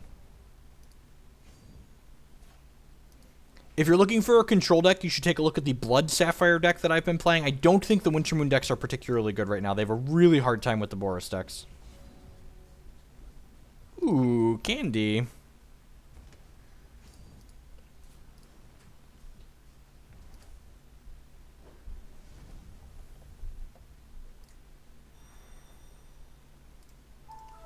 Play out my Tyrant, so OP dead on board. Hi, toddler. How was the park? Did you and your mom have fun? You want that? Dad charged your tablet up to full. Ha! You want that? There you go.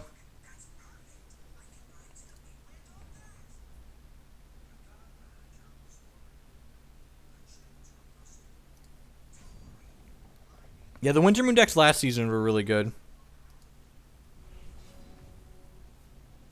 Alright, unfortunately, Kill can't kill Artifact Troops, so we can't just kill the Bumblebot and lethal him here.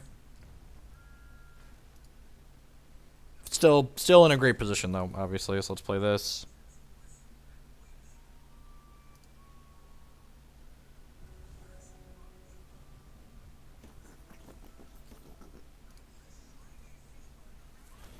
Concedes. Alright, we got him. So, one thing I know they plan to implement, I don't think double queuing is great either, but one thing I've heard is in the pipeline is that they intend to allow you to play the single player campaign in between matches of scheduled events, which would be great because single player you could even pause like mid game and come back to, which is awesome.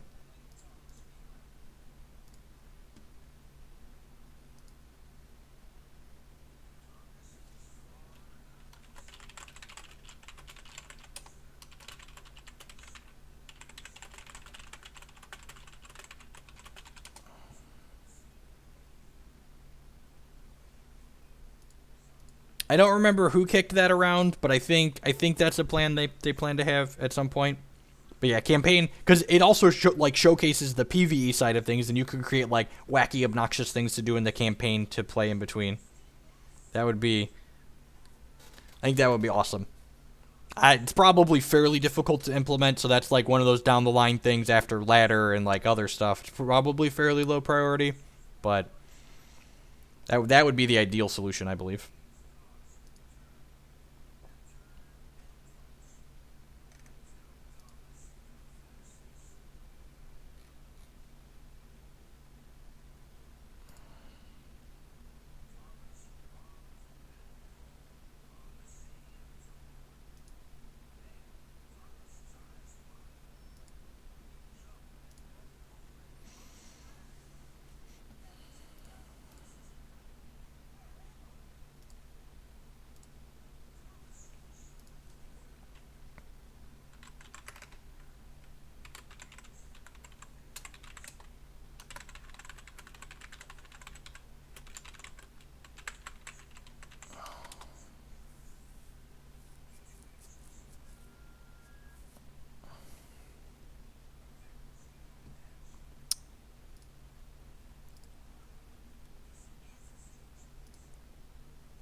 Shh, don't tell. Yeah, honestly, Chris, that's not a bad idea.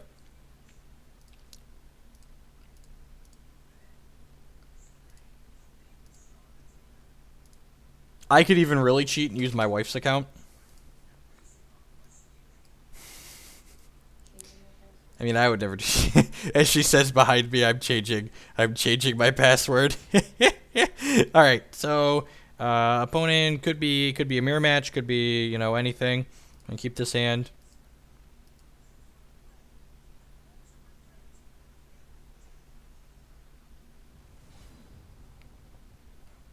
Mono blue control. Van Meter with the sub. Thanks, Van. You didn't have to do that. I appreciate it. I love how you were like worthy enough to get Reddit posts made by this.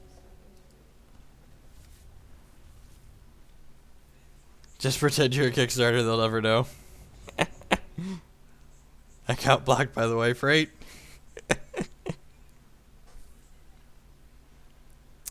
I don't know how easy it is to run Hex twice on Windows, but I could easily do it with Wine. Just have 2 Wine installs or 2 Wine prefixes. All right, play a Ruby Shard out here. Go ahead and tunnel Monsoon, and then if we run off a few Darkspire, we're gonna be in a really good spot here against another Blood deck.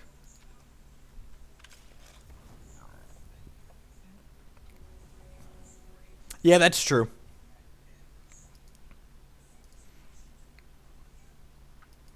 Yeah, I don't think if you're not like trying to like game the auction house or something silly like that, like pushing up bids or something. It is in fact a Darkspire mirror.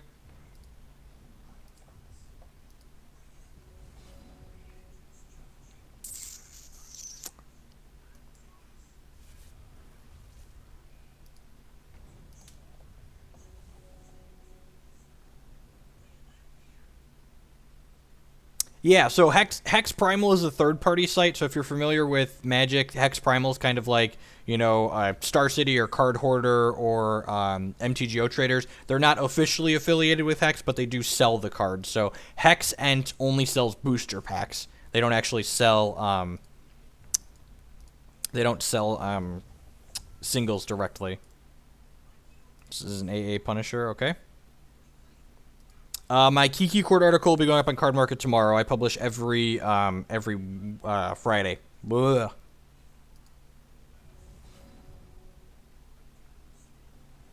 All right, so I think I'm just gonna burn Extinction here. It seems fine. How's Bodhi development coming? I am waiting. We are going to have our next major release in August. Is the schedule.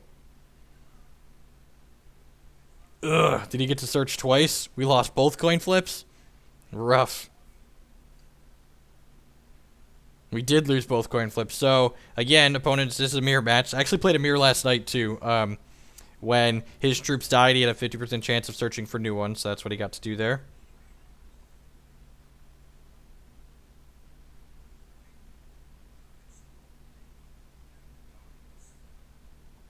I do tweet out links to my articles.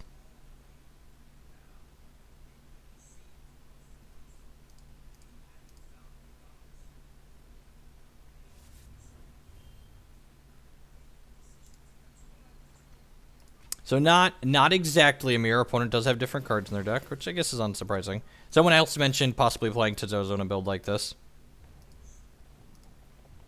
So we're going to go ahead and play Inquisitor, I think. I think even with... Okay. Although I guess... Alright, yeah, now I'm definitely doing this. And then I'm going to play Zegamot's game. Killing his Tizozo was a less than desired outcome. The reason why it's not great is I was hoping to kill our own Punisher so that way we would get it back with Monsoon next turn. At least this Fog's an attack, I suppose.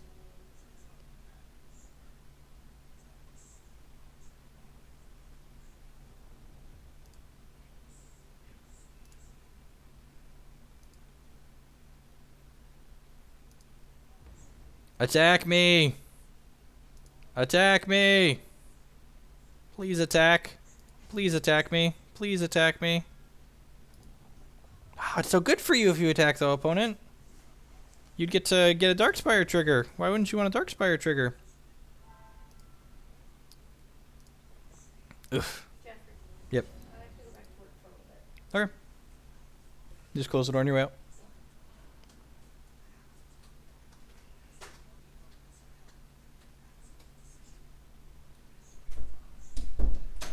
This is not looking great for us. The good news is we'll probably have a leg up post reserves because we have Chaos Keys to take out his closed coffins, and he likely will not.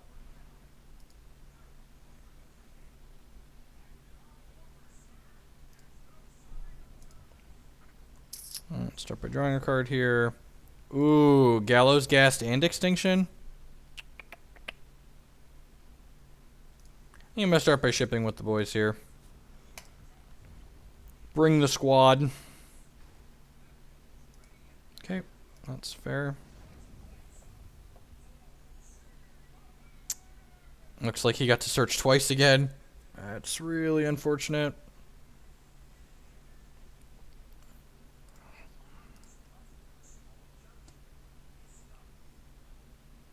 I'm just going to play this out. On the off chance he has Extinction, he might Extinction this board. And if he does Extinction the board, Gallows Ghast is lethal. Ugh. That's a good top deck opponent. I guess maybe he's been holding this, but he just hasn't had an opportunity to play it because he's been hitting perfects on all of these. It's truly unfortunate for us either way. Yeah, we just haven't been able to really get online.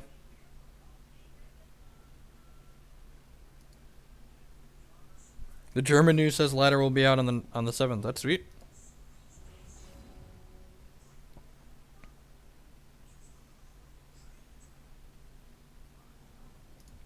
Let's put this into play so in case he trades, we don't have a chance to discard it. I'm assuming he's trading here since my guy keeps getting bigger. Really? Okay. He wants a chance to make me discard it, perhaps? He got to search. God, he's just gotten to search on every single one. Such a beating. Awesome, Martyr Punk. Yeah, I felt like it was the right thing to do to send a message because like I don't want to feel like anyone that subbed to feel like I tricked them like, oh man, I subbed because he used to play Magic and now he's not going to play Magic anymore. So I just wanted to like, and that was the reason why I wrote like the blog post. Like I apparently got posted to Reddit and people were like giving me flack for like trying to call attention. And really, I just wanted to like send a message to the people that like pay me to play Magic that like, hey, I'm not going to be doing that anymore. That was my intention, at least.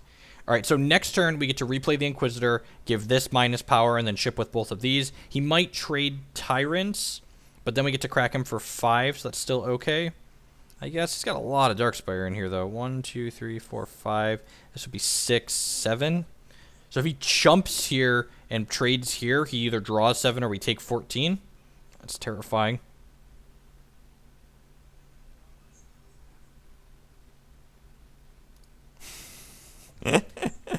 Thanks, Bunker.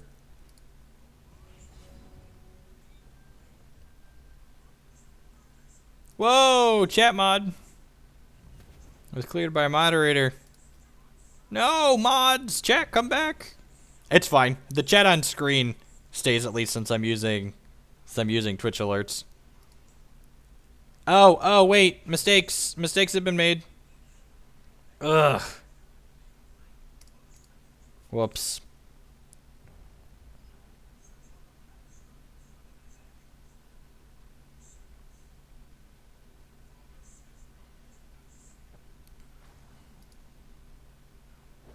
We could die here. Alright. Probably not good for us. Yeah, that was just super sloppy on my part. I should have... Yep. I meant to play this out and give his other guy -2 power so I could attack profitably with this. I didn't want him to be able to trade. Yeah. Yeah, it's a big old gallows gas.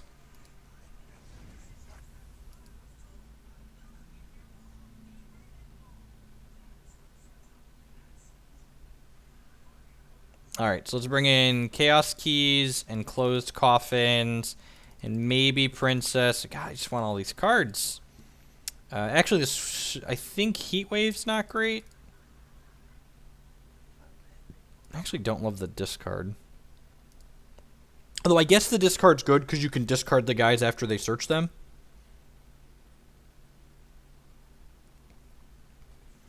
Do I want the burns? I might not want the burns. And maybe I just don't want the 4th. I guess kill's kind of medium. Hey, let's just be more aggressive, especially on the play.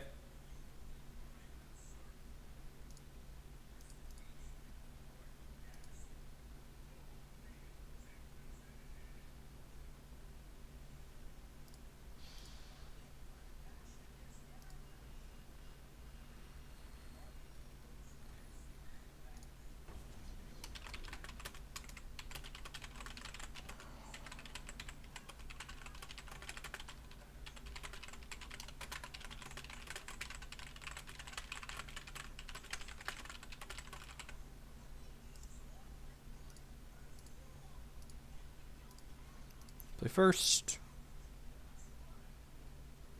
I've got sets of most of the important stuff, Draconis. Thank you, though. I do appreciate it. Ugh. Our one non-threshold making shard biting us nicely here. Gallows gas in the opener is really... I want to keep this. It's 100% greedy, but like turn 2 Monsoon, we hit a blood shard, we get turn 3 Princess, just like... Oh, wait. Oh, no! Look at the mistake that I have made. There's no Orc in this hand. There's no Orc in this hand. Oh, no! Oh, no! Oh! Our castle is crumbling around us. Our house of lies is tumbling down.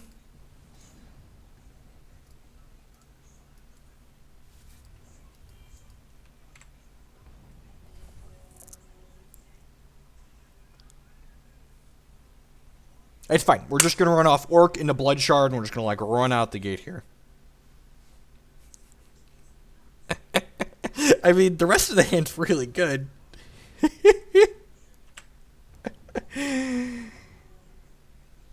Oh, no! We're so unlucky! We're just the unluckiest. I mean, this is the best card in the mirror, right? Can't lose. Can't lose. Inquisition, take away my closed coffin. So just Monsoon, sure. God, you know what? You know what? This hand that was perfect with no blood shards that it needed more double blood cards. It's definitely what this hand needed.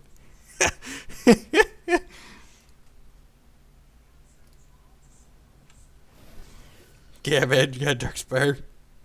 Oh, we missed his 3rd shard. Good, we have a chance. Ugh. I think we just pass.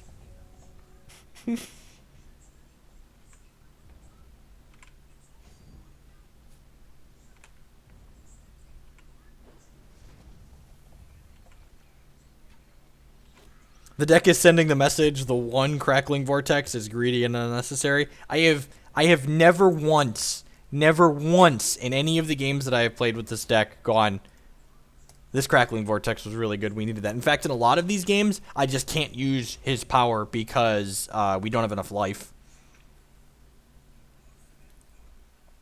I actually just wrote about Uzu Cannon. It's about 200 though. It is one of the more expensive decks. HexTCG.com. Actually, just wrote about it. It's kind of a ramp combo hybrid deck. All right, another Blood Shard or another or an Orc. We could maybe be okay here, or not, or we're just dead. GG's. So shouldn't have kept that hand. I thought the hand had an orc in it. I don't know. Or I didn't think the hand had an orc. I was aware that none of those were orcs, but it didn't connect in my brain that we needed an orc to make a blood.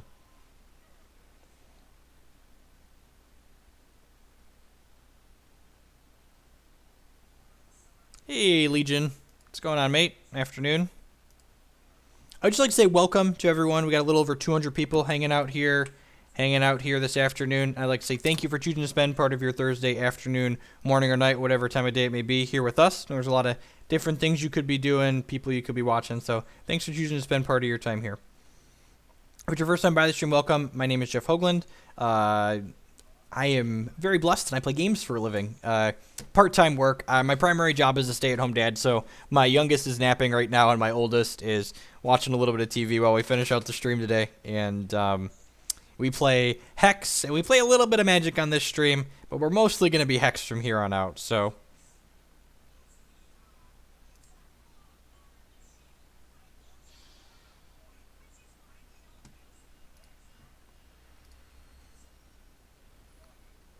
All right, we got another Bombus. We won a Bombus matchup, so.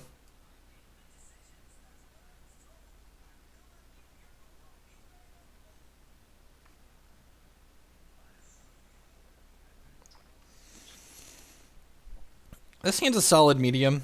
Again, I like that we get to make educated mulligan decisions. This hand might not be great against McBombus, is the problem. We do actually have an orc, though. We do. Look at this. Look at this orc rogue. We have an orc. We have a Quash Ridge Rubble. This Rubble is ready to rumble, if you would. I'm gonna keep this. I think the Inquisition makes it keepable. Having Gallows Gas in the opener too also means we're gonna have some explosive in the late game.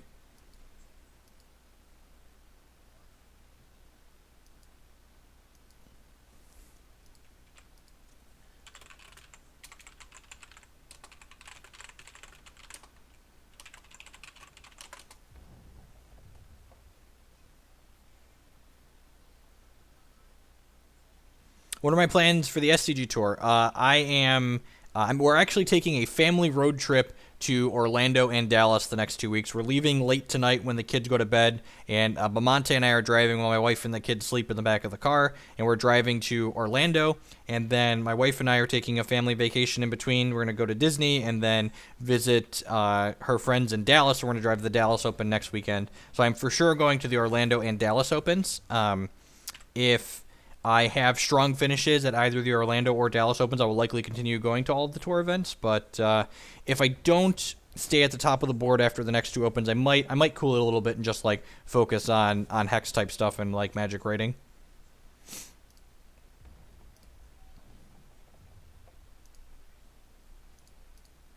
So I think in this matchup, I want to prioritize just playing Monsoon on 3 and being aggressive. So I'm just going to Inquisition here on 2 and plan to play Monsoon as the 3/3 Froth Rage on 3. Opponent's hand is very good. Stay away from the Lagoons, right? We're gonna watch our kids, is the plan. God, his hand's really good.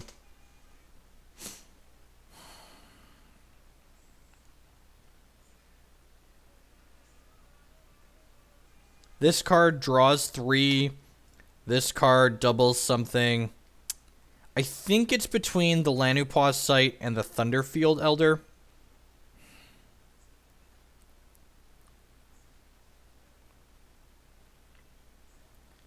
I think I'm taking the Lanupause Sight.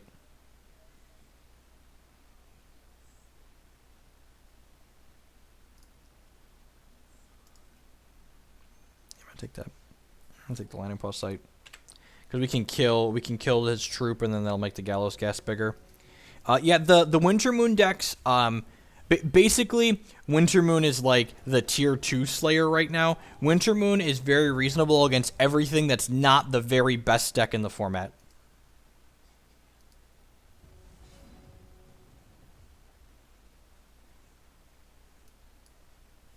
Pro tip, watch your kids, right?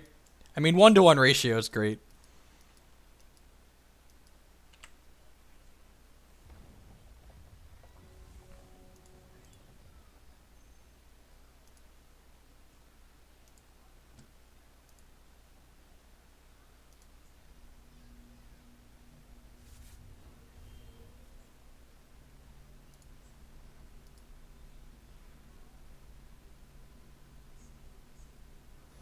Double Elder Prophecy and Rage Fire. Okay, so he hit a shard, so he's going to hit me with Rage Fire. He's going to Rage Fire my Monsoon down. And so what Rage Fire does is I can't... Ooh, and Gobbler. Okay, this is pretty good. If he offers this trade, I'm taking it. Okay, yeah, I'm just going to snap off this block.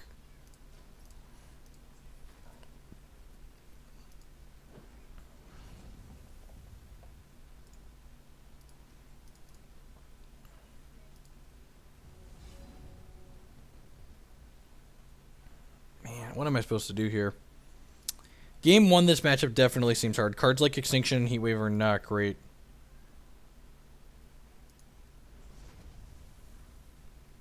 Another Tyrant. Yeah, I think we're just gonna die. He's gonna Rage Fire us for 4 next turn, and then play his Knob Gobbler, and then attack us for another 4. Yeah, just not coming back.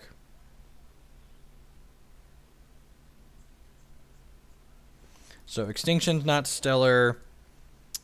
Zygamot's Game is not stellar. Heatwave is medium.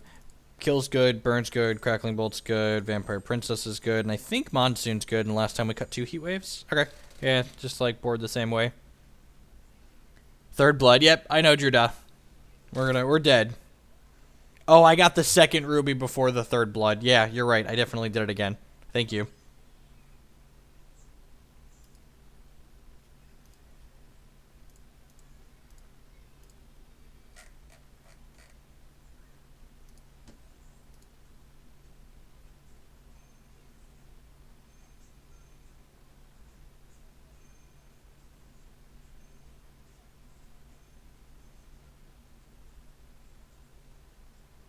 Yeah, the Princess is great. I agree.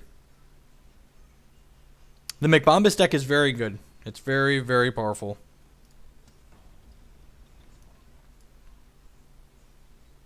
Yeah, Rage Fire is great. So Rage Fire, for those that... I clicked past it, and I apologize for that. So I'll explain Rage Fire. We'll talk about this. And Rage Fire, every time the first one does 2, and then it makes all the other ones do 2 more. So the second one does 4, and the third one does 6, and the next one does 8. And every time you cast a Rage Fire, it gets shuffled back into your deck. This hand is a solid medium.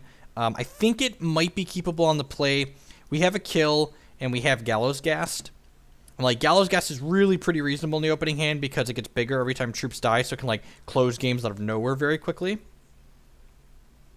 The problem with Winter Moon just playing Runeer, and if you play Winter Moon, you should play Runeer, is that you don't have good answers to flying opposing Runeers, which means you're just a bad Boros deck, basically. I could see this hand going either way. I think I'm actually going to mulligan. I think we want something more aggressive. And this hand's actually very good, so good solid mulligan here.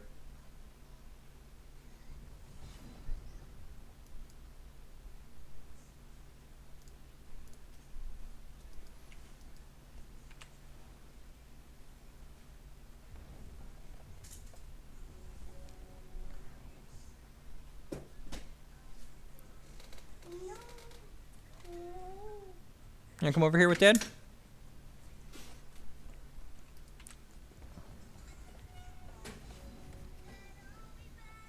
Do you need some Thomas? Is that what you want? Are you about ready for a nap? Alright, so I'm going to play Bloodshard out, play Darkspire Priestess.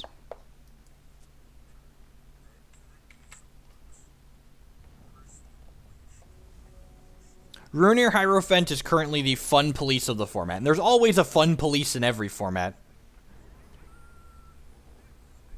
Like, there's always going to be something that's like pushing other decks that are trying to do like cute things out.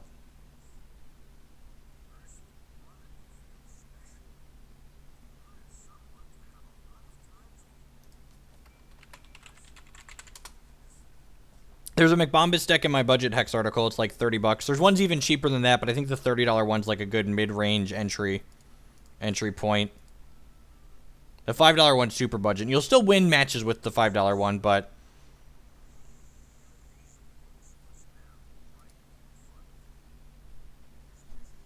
yep, not a problem. Nope, you're not taking Dad's wallet. Last time you took my wallet, I lost my credit card for a week.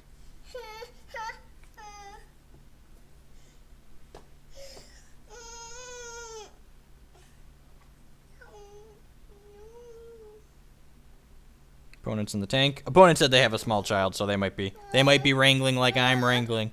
Oh, big yawn.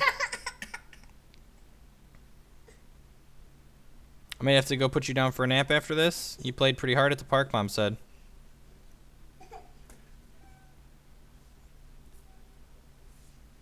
Kids already taking... So, my kids see, like, Matt and I, like, shuffle Magic cards when we like practice and stuff, so they like to take cards and shuffle them too.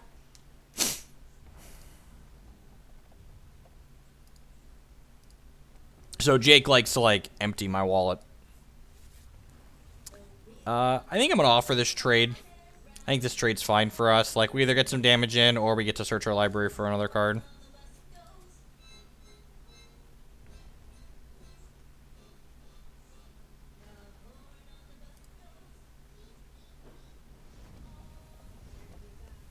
And it makes the Gallows Gas is getting larger. So this card's really sweet. Like, if opponent doesn't have a blocker, this base card, you know, basically does double damage. It does damage when it comes into play, and then it has speed so it can attack right away. But they are teenagers. Yeah, my oldest is 2.5. We got some bees here. We got some Quashed Rumble here to make Maork get his rage on. Get very angry. We're about to be angry and punish our opponent, Mr. Punisher. You very naughty. We gonna punish you. Punish him, Mr. Punisher. Get him. You get him. Draw a card. Ship. Rawr. Alright.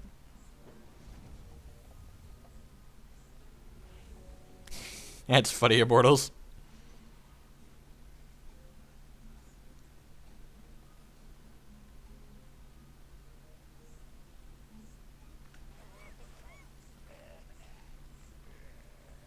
Transmog? That's annoying.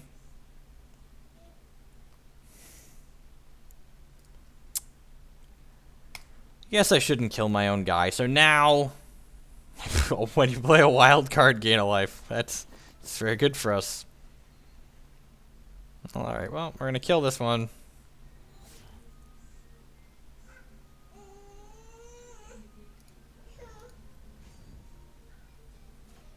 Alright, well, Gallows Gas is lined up to do 14 so far. Finding checklist cards. Yeah, double face cards suck.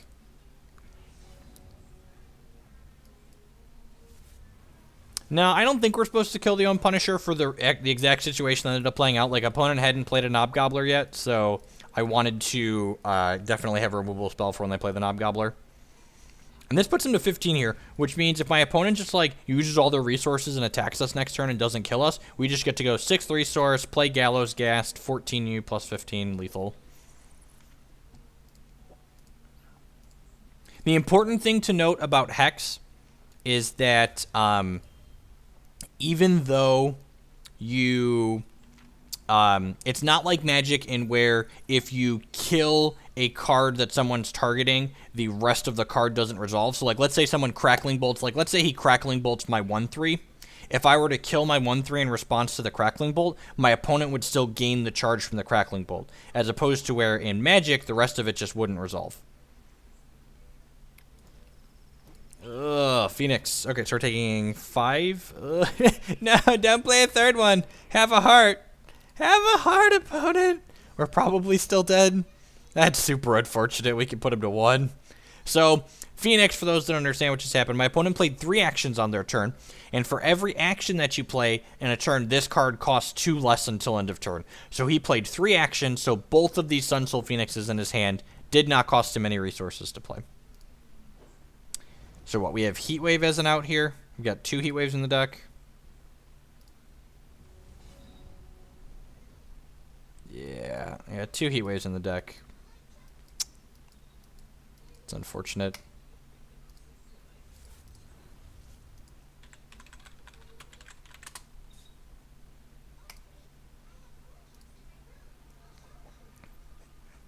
So, you say that that's a bug, and I saw a forum post stating that this was in fact a bug, but honestly, at this point, I feel like, and this happens in software all the time, it's not just specific to Hex, like, that's a bug that at this point has become a documented feature.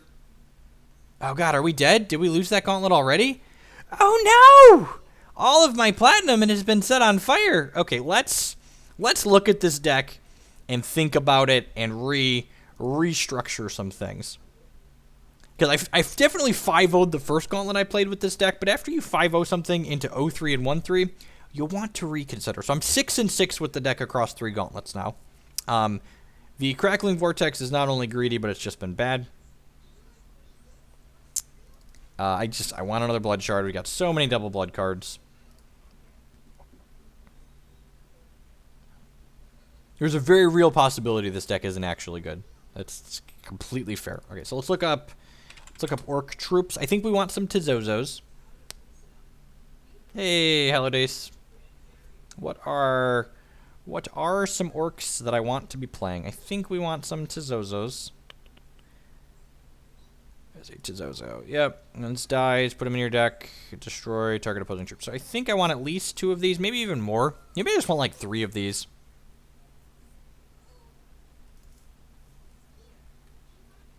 Inquisitor doesn't seem great.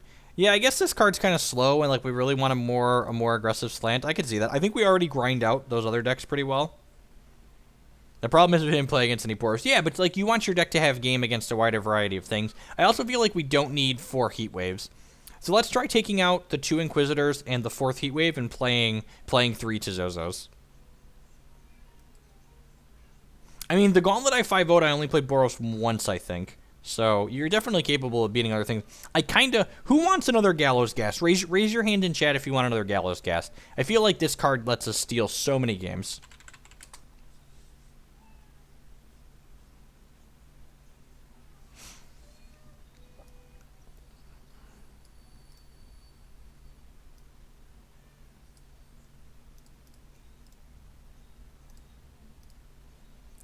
Don't click off of it. Why you do this? I don't think I want 4, but I kind of want a 3rd.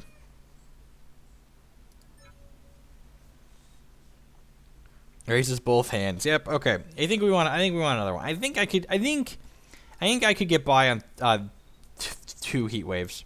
I think we can get by on 2 Heat Waves. And let's just be a little bit more. Gallows is a blast. In the most literal sense, Gallows is a blast. And how many shards are we on? I actually didn't look. 16, 24 shards is probably fine. I have 10 extra copies to sell. Alright, I think I want to try this. So pretty small changes, but you know, small changes can be significant. Do we hate anything in the reserves? I like the Chaos Keys for dealing with Closed Coffins. Subterfuge is medium in this deck. Maybe I just want the full 4 Vampire Princesses. Yeah, I'm going to do that. Vampire Princess is really good against McBombus, which seems like it might be kind of hard. So yeah, I'm just going to cut the Subterfuge and bring in a 4th Princess too.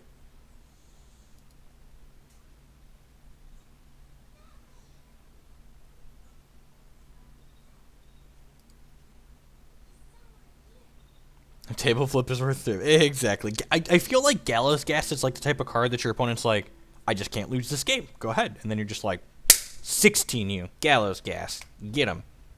Got. All right. Let's, the platinum is circling the drain. Let's put it on in here.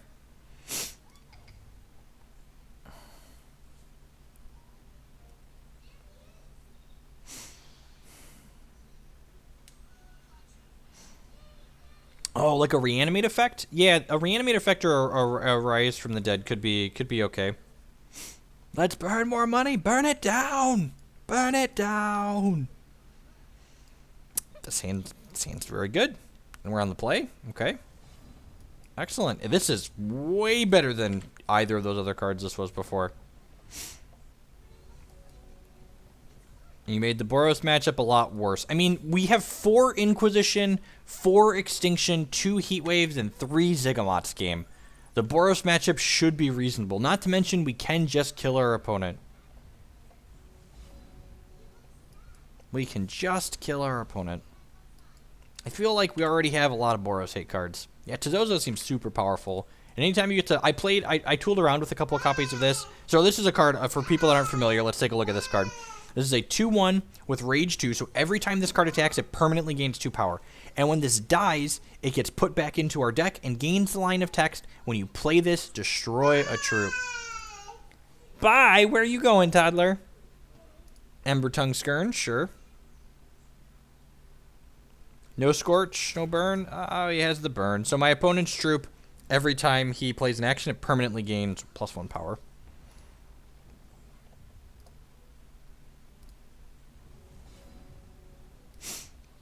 Alright, I'm going to go ahead and grab a ruby with this.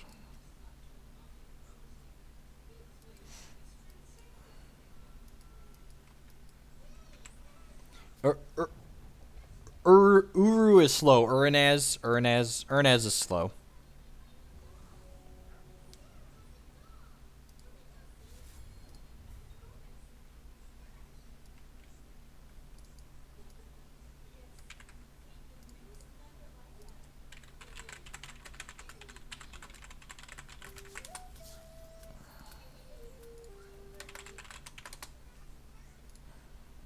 Line up plus sight.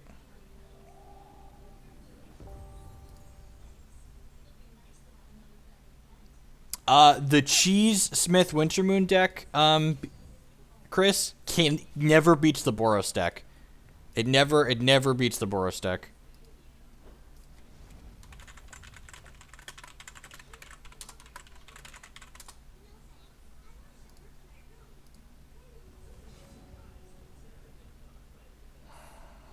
I'm going to play another Punisher out here. I really wish we would hit a shard that made a temporary resource that turn, because I would love to have shipped for 2 and then just, like, cashed in this Extinction to clear off his board. Now we're just going to threaten a double block. Like, our life total is way more important than his, so I don't want to, like, just chump here.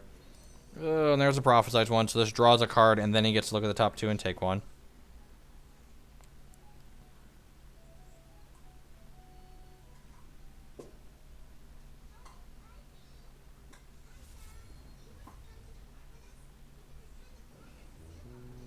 Quash Ridge Tusker. Oh, right. Well, now I'm kind of happy that I didn't cash in the Extinction yet. Opponent's playing a lower to the ground build of Bombus. All right, and if he attacks, if he offers this trade, I'm like snapping it off. That's great for us. No Bumblebot attack seems real loose.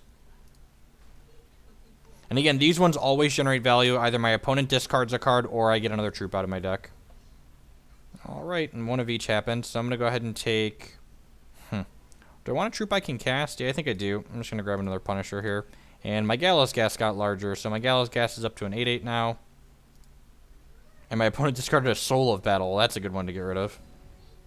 Okay, I'm going to play Punisher out.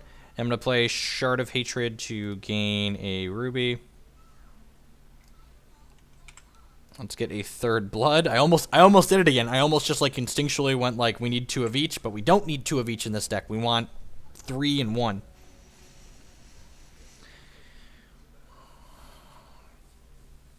So Soul of Battle is a really terrifying card. Until end of turn, target troop you control gets crush and deals double damage, and then you sacrifice it.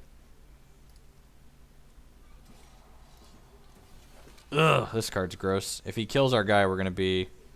I guess we're not in too much trouble. Alright, we get to trigger the discard from him. He's putting another Bumblebot into play. So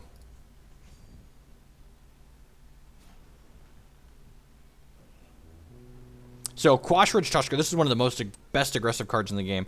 It gains 1 power every time it attacks, and whenever it attacks, it blends its power to another attacking troop. So this card basically just attacked for 4. So we're taking 6 here down to 12. Clearing this extinction is going to be great, though. We really just want to draw 2 shards in a row here. It's unfortunate. Let's draw a card.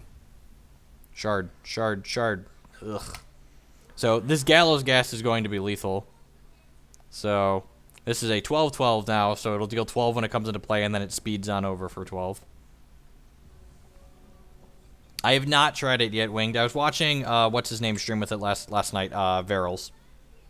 Varanus? Varanus, definitely Varanus. We played against Varels earlier today. And he had another troop right away. That's not great for us.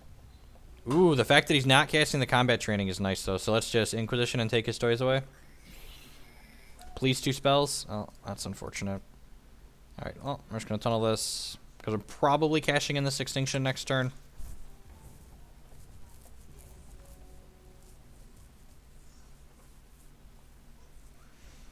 Yeah, we don't have a ton of Hex Streamers just yet, so I want to try and not have a ton of overlap with what other people are already working on. Like, if there's other people focusing on other constructed decks, I want to work on different ones. Heatwave, Inquisition. So his last card is definitely a shard. I guess it could be a removal. Yeah, I'm just going to cash in this Extinction. We're at 10, which is kind of a low life total.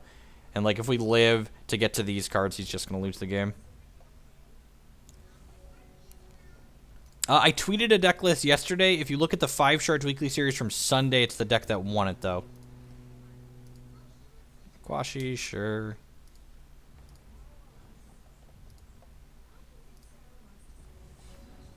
Oh, you know what? This could very well be a Flickering Gobbler. Let's check. Okay, he's just playing around sweepers. Smart play.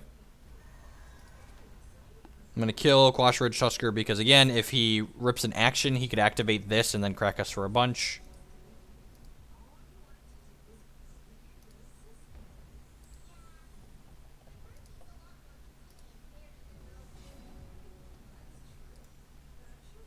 Alright, well, that's castable at least.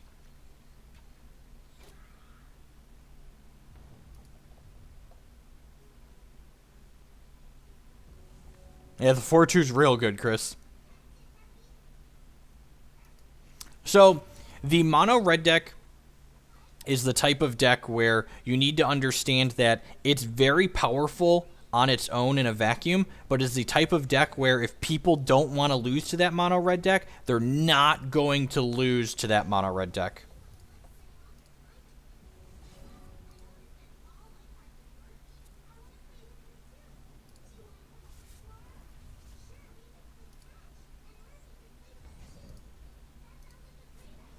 I haven't even looked at the announcement. Maybe we'll look at it all here. We'll look at it all here together after this match, perhaps. I'll pull it up on screen.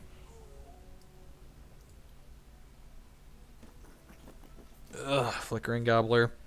Please don't kill me this turn. Please don't kill me this turn. Please don't kill me this turn. That's pretty close to dead. Alright, so what? I need to draw a shard that makes a temporary resource next turn? So if we draw a shard that makes a temporary resource, an Inquisition, or a removal spell. We got a lot of live draws here. A lot of live draws. Ding, fries are done. Bum bum bum bum bum bum bum bum bum bum bum bum bum bum bum bum. This is my Ghast, he is so big. Bum bum bum bum bum bum bum bum. This is my Ghast, he will light you on fire now. Bum bum bum bum bum bum bum bum bum. Rawr, rawr, rawr.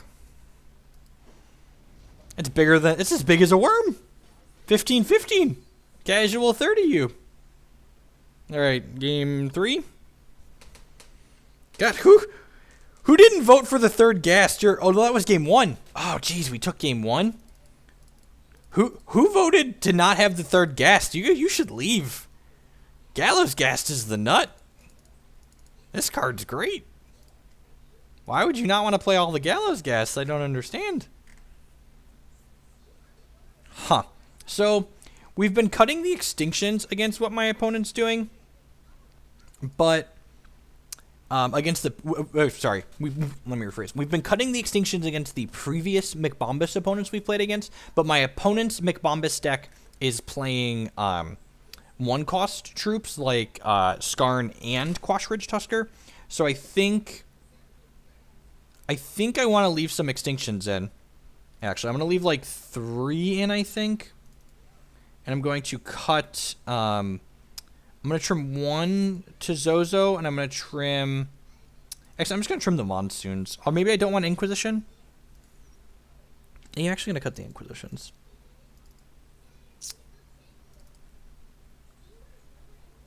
Leave a couple of Monsoons in. Because this card... Zozo and Monsoon close, and we really want to close in this matchup. Technically, we didn't need the third ghast. What if the 15-15 ghast was the third ghast? We'll never know. We'll never know. Inquisition hits Gobbler. Sure, but like we're bringing in burns and crackling bolts and kills.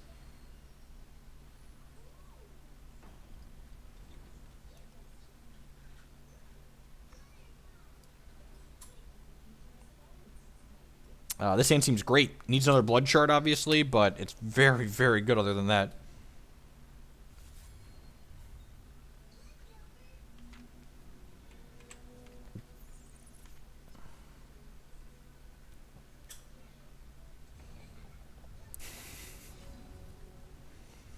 Q, you just need to get a mobile phone with some data. I watch Twitch streams while I work out all the time. Or, I don't work out too much anymore. Go read Chris's article, because it's awesome. You blame me for getting you fat? You're definitely not wrong. I blame my wife for getting me fat, so, you know, having a scapegoat is good. When I started dating my wife, I was the same height I am now, and 35 pounds lighter. Just a wee lad. The old flickering Nerb Gerbler. I worked out once. Hey, Dino, what's going on, mate? Alright, so he played a flickering Gobbler and has combat training with it. We don't have a third resource. I'm going to trade my Tizozo for his Bumblebot because, again, I think our life total is just more important than his, and I'd much rather take his guy off the table that can deal damage. We fortunately have our reserve card in Crimson Bolt to deal with this Knob Gobbler that's bouncing back and forth, so hopefully we have that going for us.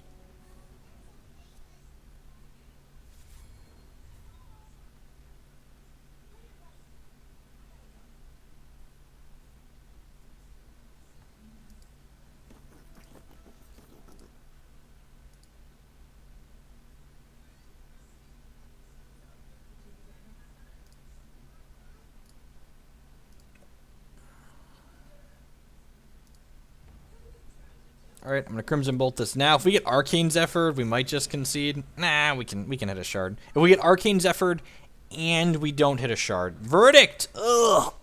So opponent's gonna hit us for 5 here.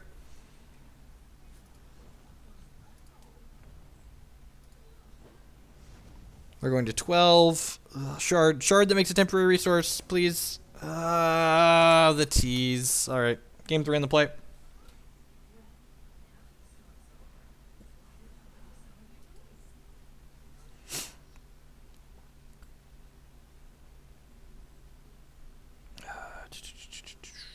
I want more Inquisitions to deal with the Gobbler. Yeah, I'm gonna have less Extinction on the play, more Inquisition, slightly less, just a touch less.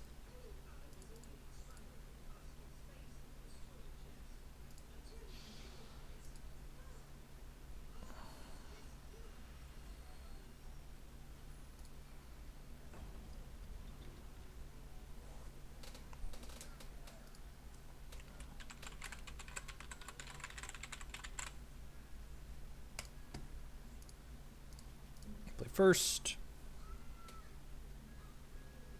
This hand, I got so excited there for a second. There were so many cards that we want in this matchup. There was only one shard. This hand's a solid medium. Turn 2 to Zozo into turn 3 kill, or turn 3 Darkspire. Sounds good.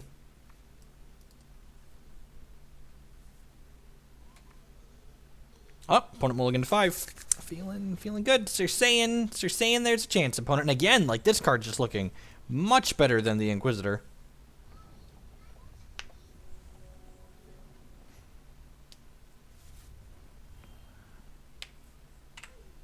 No 1-drop. Alright, we hit a Ruby Shard. Opponent might not have any pressure for a little while, which would be great, because then we get to go 2-drop threat and the 3-drop threat.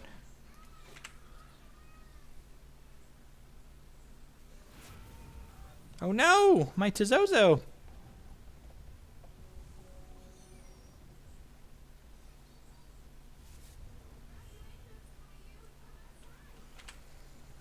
I think having a focus on ladder and then like having like regularly scheduled like larger events would be great. This can give an orc in my hand, or in your hand gets rage 1. Yeah, so I'm gonna play the Ruby Shard and then play this.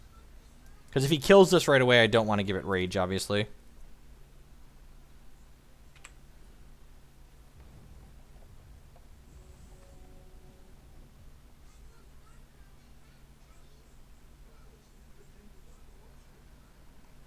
More details soon, TM.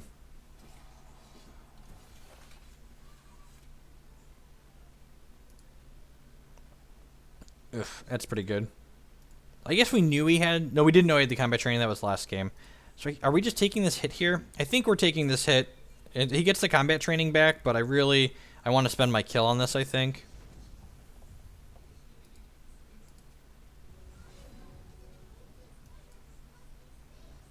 Give my guy rage. Despite all his rage, he is still just an orc in a cage.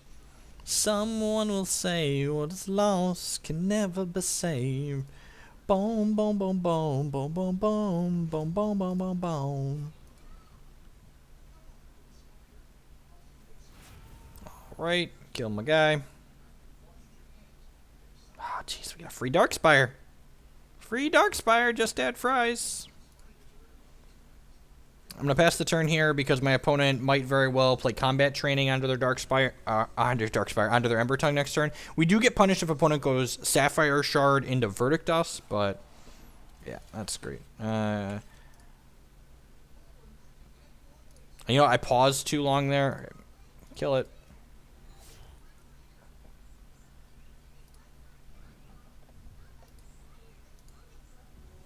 I just added fries. Exactly. Get my Tyrant on, so we get to jam the Tyrant in here, and then next turn we go 3-drop, 3-drop, and just like apply infinite pressure.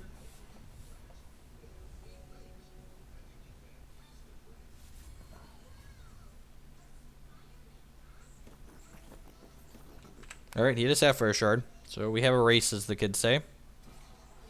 Oh, here's another combat training. That's really gross, because now how this works is both the combat training. So combat training says whenever the troop with combat training hits your opponent, it returns all combat trainings from your crypt to your hand. So we got 2 combat trainings back to his hand there.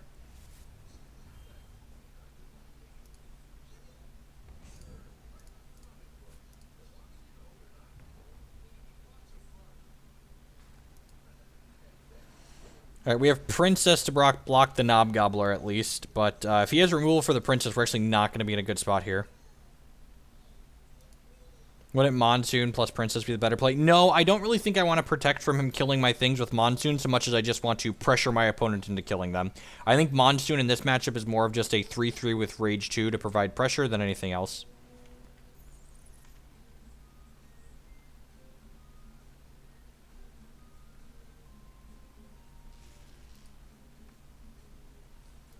Now, one thing that's worth noting is my opponent has at least 2 combat trainings in their hand right now. So my Vampire Princess at worst here is 50% to take a combat training away from my opponent and give us a Vampire Kiss. If we had a combat training here, the game should basically be over, because when this steals an action, it turns into a kiss. We hit the Flickering Gobbler. That's unfortunate. Opponent could kill us next turn. We could just die next turn. If we hit Vampire Kiss, we could kill the Knob Gobbler with it, so that we'd be much less likely to die. But we could lose it here. You could go Gobbler, combat training, combat training.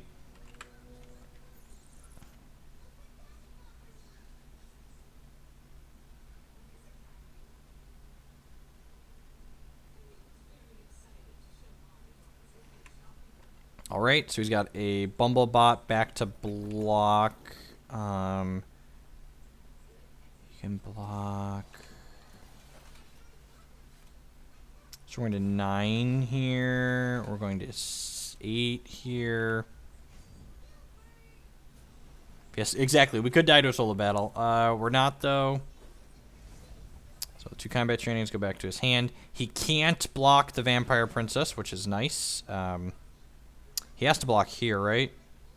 Yeah, he has to block here. If we don't hit if we hit the Gobbler here, or his others, we have a coin flip to win the game, I think, here. Show me combat training.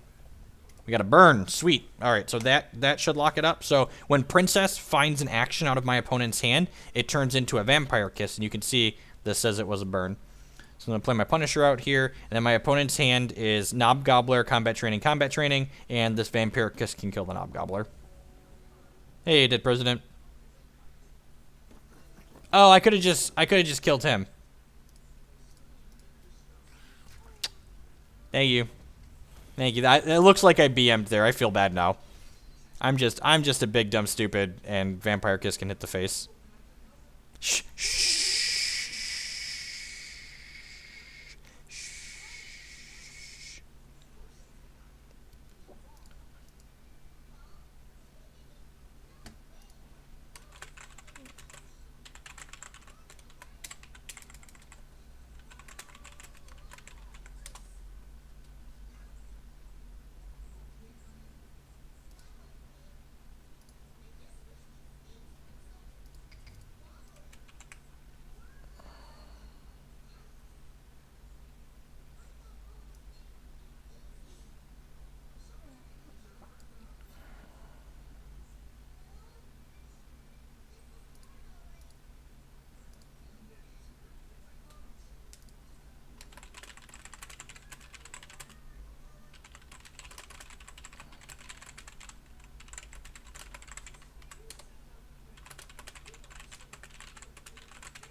Oh, 16.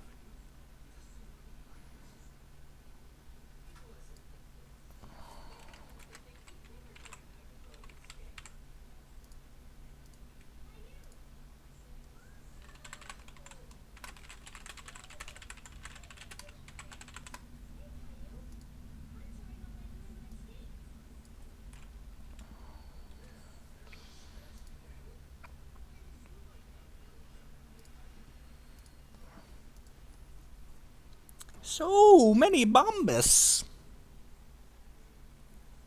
I wanted to kiss the knob, exactly. This hand needs another blood, but it's pretty reasonable in this matchup, I think. It's got Burn and Inquisition. I guess Ziggurat's game is not awful either.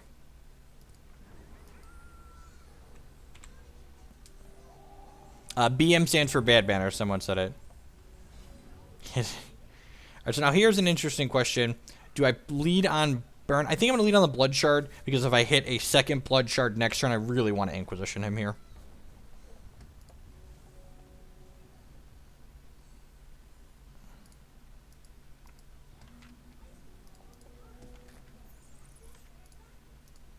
I'd like to say thank you again to everyone. It's been a little while since I said it. Everyone that's hanging out, watching here today. There's a lot of different things you could be doing, different people you could be watching. I had a lot of very negative people tell me that there aren't people that actually watch Hex because it's not popular, but we currently have more people watching this stream than over 90% of the people streaming Magic right now. So, you know, Hex is plenty popular because the game is sweet, and I appreciate all of you hanging out while we make some Hex content here this afternoon.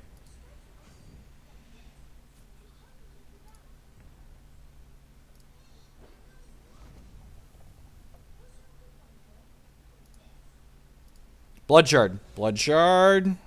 Okay, I can get into that. This is also single blood, so I'm actually just going to curve Darkspire Priest into, again, I've said a couple times now, so we've been playing a lot of Bombus so far today. I like to play this as just a 3-3 for Rage 2 in this matchup.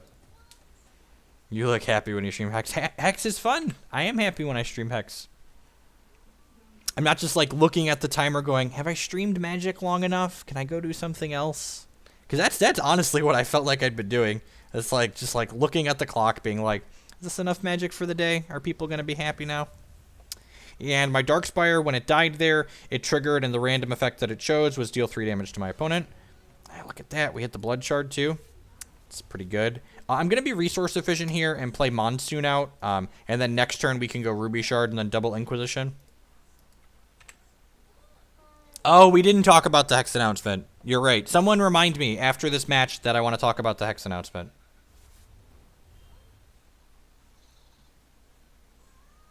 Yeah, I definitely think that this is a type of game that this Hex has the potential to be a very sweet game.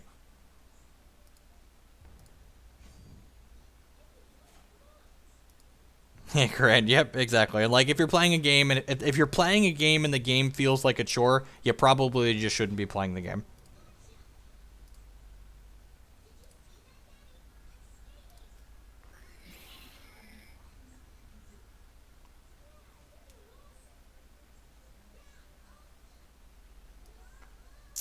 He's got 2 Thunderfield Elders. We can just game those away. I think I'm going to take the Lanu Plus Sight. This card is just so good.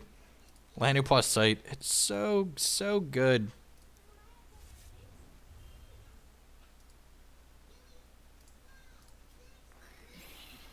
When I say, I agree, Dax. Hex is a sweet game right now. When I say it has potential, what I mean is it has the potential. It has everything necessary, I think, or almost everything necessary to be as popular of a game as some of the other games that bring in, thousands of viewers, literally.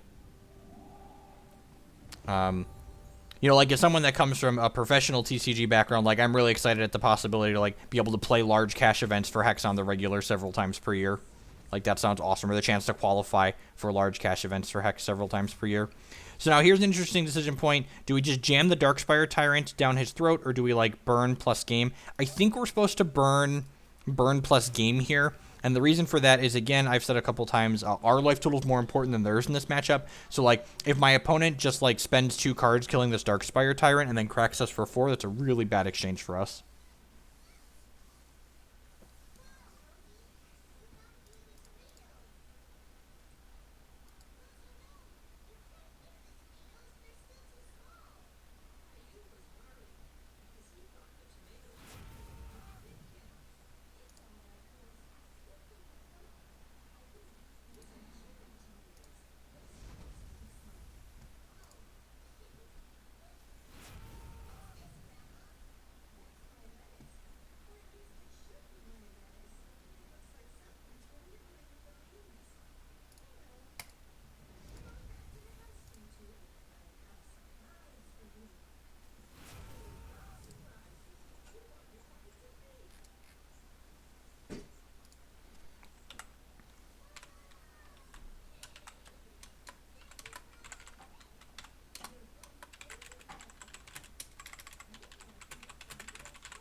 Sunsoul Phoenix, that's pretty rough.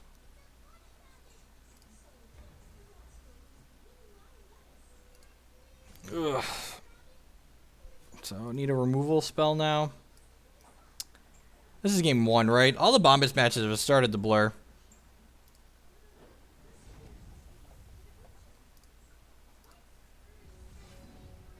This is what you could call our best draw. Unfortunately, he's got 1, 2, 3, 4, 5, 6 actions in his crypt, so we're going to need another good draw next turn because the Phoenix can void 6 actions from his crypt and put itself into play. Yeah, definitely. Like, there's a level of polish in this game that just Magic Online doesn't have now and probably would never have.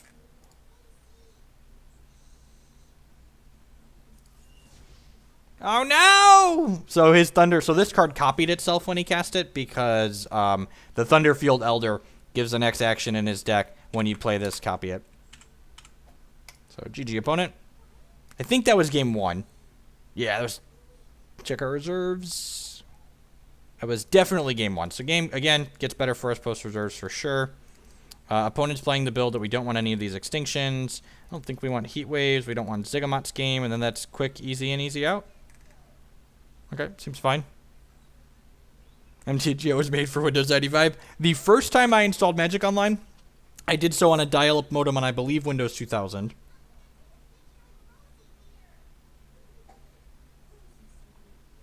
Yeah, the Wild Diamond Life Gain deck is very good.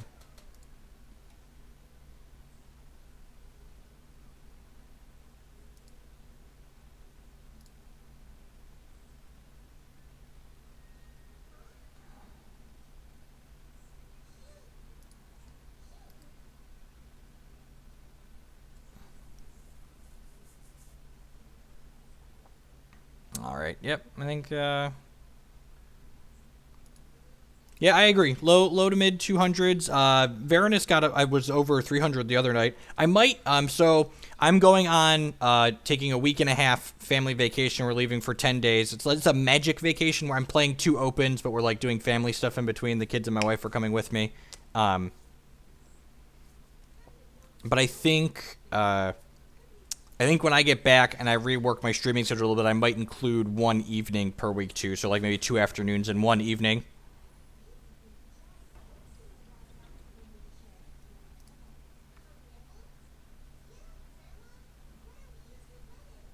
Yeah, this hand seems super reasonable. Actually, this hand's like just great, right? Yeah, we get to go turn 1, play this for Ruby and burn it, and then turn 2 to Zozo, turn 3 Vamp Princess. We want to make sure we play Quash Ridge Rumble to get our blood on 2 with the Tezozo, because we don't have another Orc in our hand. So like if our opponent kills our Tezozo, we'd be and I am actually going to burn this Thunderfield Seer because I'm not interested in trading my Tezozo for it. This is a little bit aggressive, but we have this Crimson Bolt in case he has like a follow-up Knob Gobbler.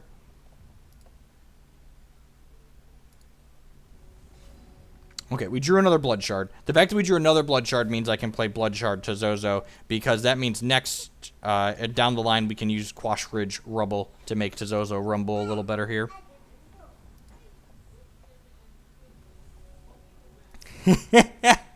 How's it going, Professor? Good to see you. What's going on, mate? You're not 1 but 2 opens. I was very surprised when I pitched the idea to her that I was like, "You want to take a magic vacation?" And she was like, "Yeah, that sounds great." And I was like, "Okay, then let's go." Alrighty.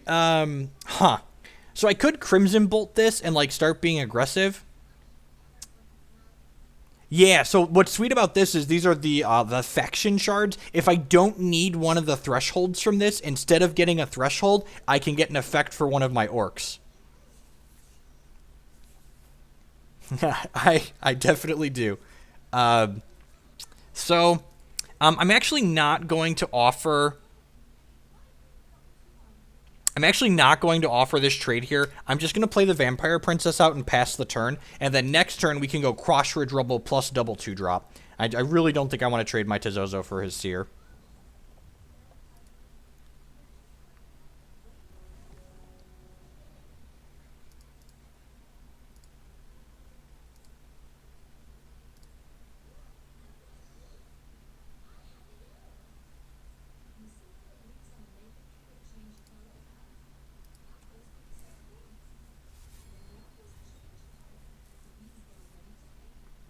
Awesome, Talon Breck. Thank you for the donation and the new sub. Welcome.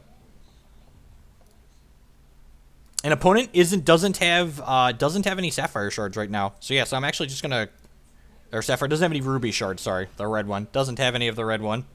So let's go ahead and play Quash Ridge Rumble. And it chooses the Orc that gets Rage at random here. So Tezozo might go up or this one might gain Rage.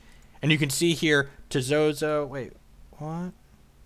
Oh, this one. I was like, if we drew another Orc for I was like, wait. I was like, oh, that's another Orc. All right, so we'll go ahead and attack with Vamp Princess and Tezozo here. And Tezozo will permanently become a 4-1 because its Rage is triggered. And then next turn, it'll become a 6-1. And my Princess found a Rage Fire in his hand, so we take that away and turn it into a lovely kiss. This game's probably a lock for us at this point.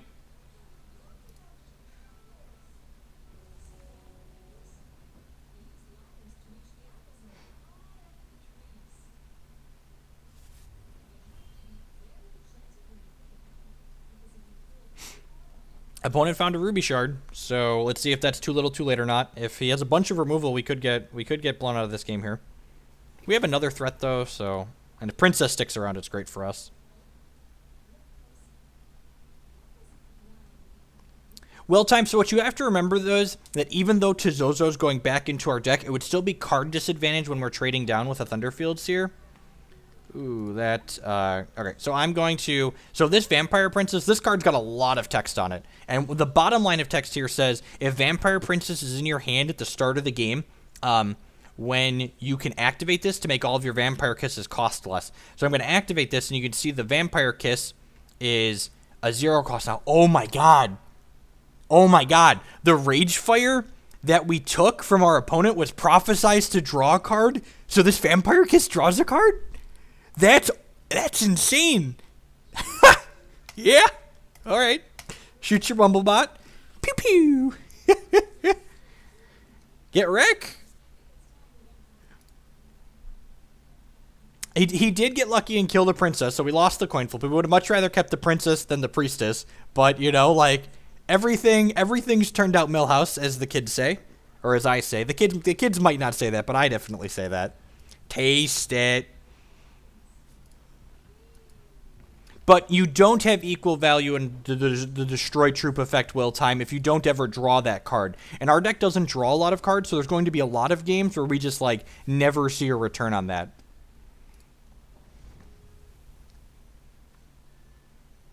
Eight of us posted that like a minute ago. Look, okay, I'm slow. Cut me some slack. Hex is complicated. There's a lot going on here. 2 Burning Tendrils. Ugh. I think I'm obligated to take the Gobbler away, though. It's a little unfortunate. He's going to be able to kill my guys. But each of these guys have a coin flip to generate value, so they might just, like, find us a Darkspire Tyrant. Hey, nonsense. What's going on, man? You have an impressive Vampire? That's awesome. I haven't done that before. Alright, so the 2 cards in our opponent's hand are Burning Tendrils, which deal 3 damage to a troop and 2 damage to a troop's controller. And if my opponent hits a 6th resource next turn, he can empower it to double up on those. So I'm assuming he's going to Burning Tendrils this one on our turn.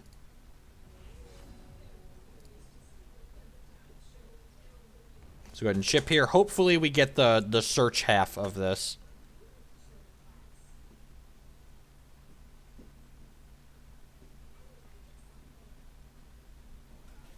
Yep, it's going to kill that. And we got the search effect, so we get our Darkspire Tyrant here, and that should probably put the game away. Because the Darkspire Tyrant's either going to do a lot of damage to my opponent when it dies, or it's going to draw a bunch of cards. I guess we only have 2 Darkspire in here. Alright, maybe he can get out of this.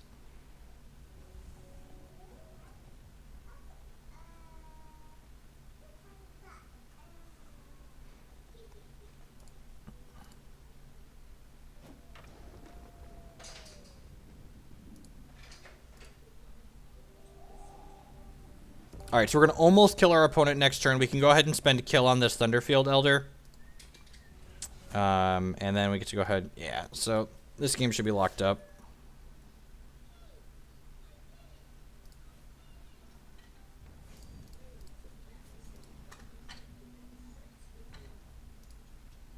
Puts our opponent to 1 here, and then we've got to have 3 lethal threats on the table. And even if he kills this one, we'll either draw 2 cards or it will kill our opponent. So... and we will get a game 3. This matchup doesn't feel awful post-reserves. It's definitely tough game 1. Our deck is definitely set up to beat the Boros decks more than the Bombus decks right now. But again, you could slide your configuration around if you wanted to play a deck like this where you have more Burns and Princesses in the main deck to focus on beating these decks.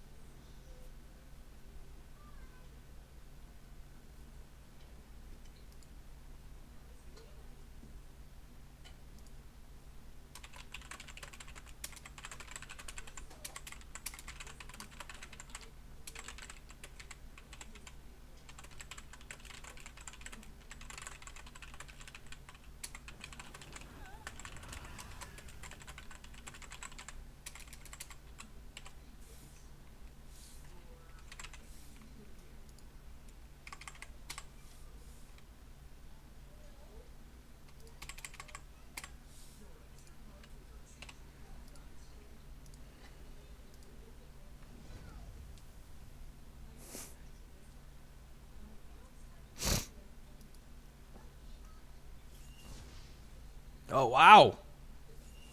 Okay. Yep. This could get my opponent out of it for sure.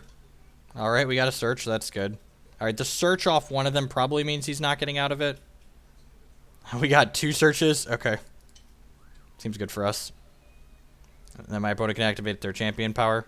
So what happened there is my opponent Burning Tendrils my one guy and didn't lose the coin flip to take damage, so we drew some cards. And then their Crackling Bolt was prophesized by their Thunderfield Elder, so it doubled and got to kill both of my troops. So he did actually deal with all 3 of my lethal guys. Yeah, right, Martyr Punk? Like you would not believe. We're gonna play Punisher and Priestess out here.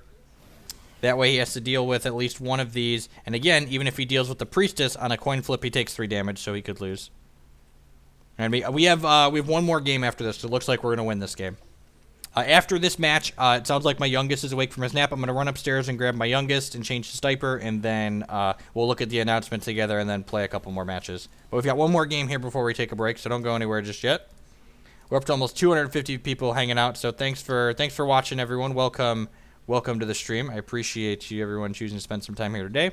I don't think we want to change the reserve at all, so let's just go ahead and save. No, Hex Ent posted an announcement on their website about restructuring events. Peace, Wienerino. Thanks for hanging out.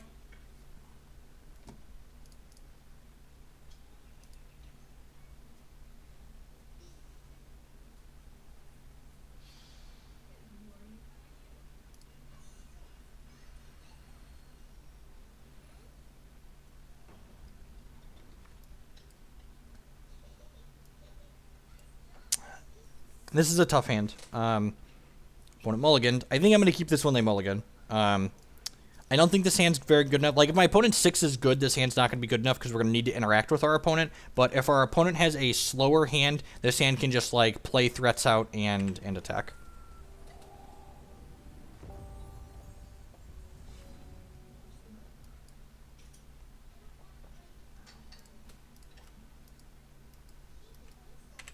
Yeah, definitely Bemez Gas. And, like, so honestly, some of the best decks in Hex are tribal because these tribal shards are so powerful. Like, having fixing for your 2 and 3 shard decks is very valuable.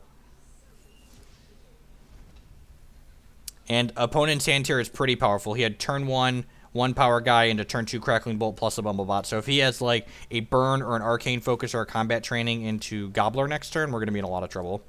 Because, again, this hand was not very good against an aggressive start. It's possible I'm just supposed to have mulliganed this while I'm on the draw. Yeah, I would definitely accept that maybe this hand isn't to keep in this matchup on the draw, even when our opponent mulligans the 6.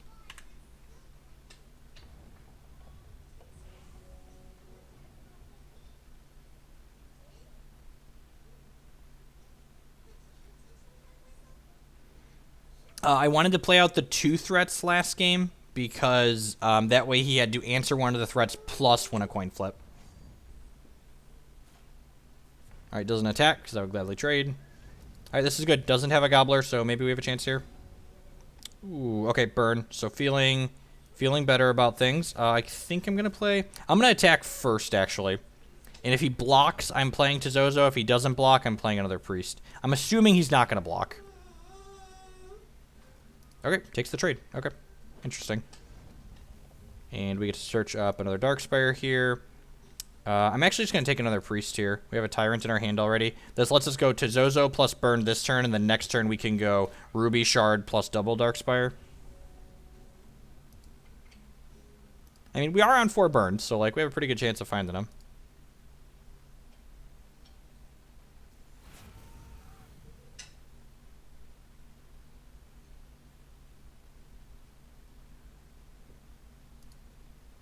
Alright, burns my Tizozo.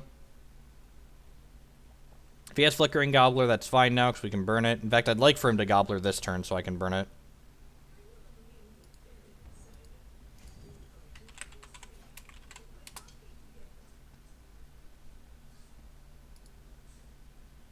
Do I want to burn this? So, like, the tough part about Bumblebot here, Yeah, I'm going to burn this. And the reason why I'm burning this is because my plays for the next 2 turns are already set up in my hand. Next turn, I'm playing Ruby Shard, using all of my resources to play 2 Dark Spires. Next turn, I'm playing the Orc Shard, using all my resources to play the Tyrant. So I would like to save the burn in case he has a Gobbler or something, but I'm already using all of my resources the next 2 turns, so I think it's just best to be efficient and use my resource that turn as well.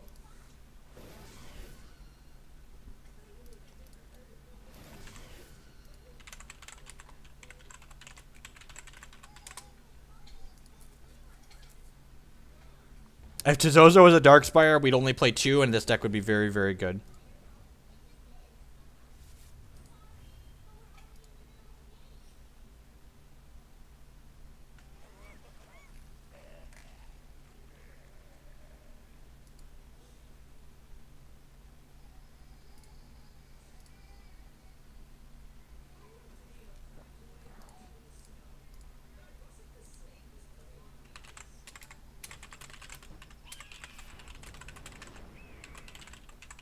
Oh, that's bad. That's bad. Can we erase this? Maybe?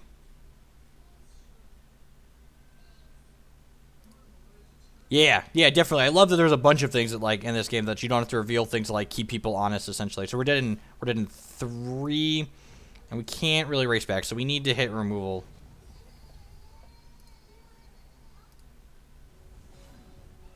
Oh, then I just didn't count. I'm actually going to draw here because it doesn't change the clock, and we need a removal for this Phoenix. It's not stellar. Alright, let's get another blood. What does this do? Transform it into a giant cocoon.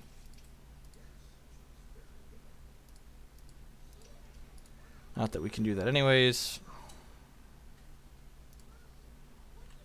Alright, so dead do a lot here, which is unfortunate.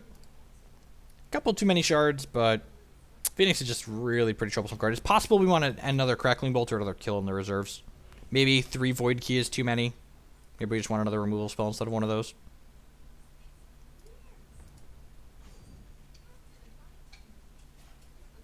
Dead to Crackling Bolt now because I activated my champion power, but I still think that's the right line.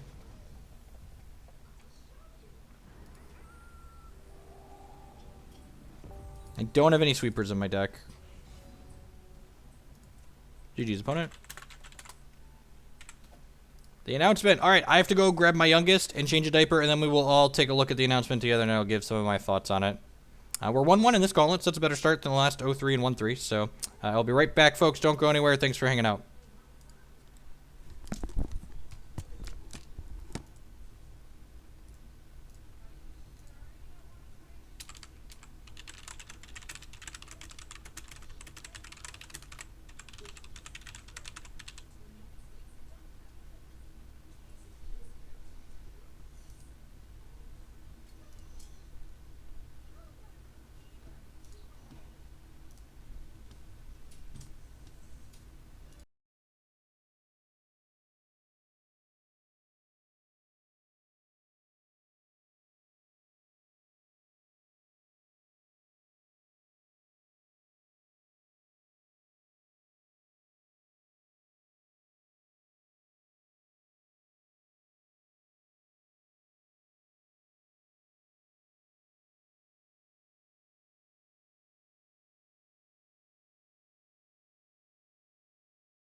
Sorry about the short delay. We had some hoogle poop. All right, let's pull up the announcement here.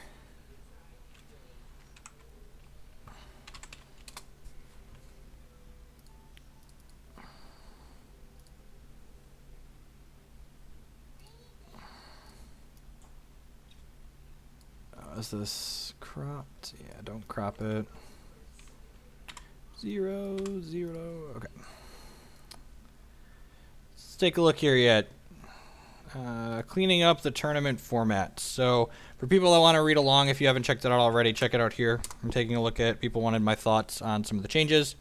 We're going to talk about tournaments of Hex. One of the goals is in client. After gathering some information, so much data, we decided some drastic changes to the existing tournament lobby.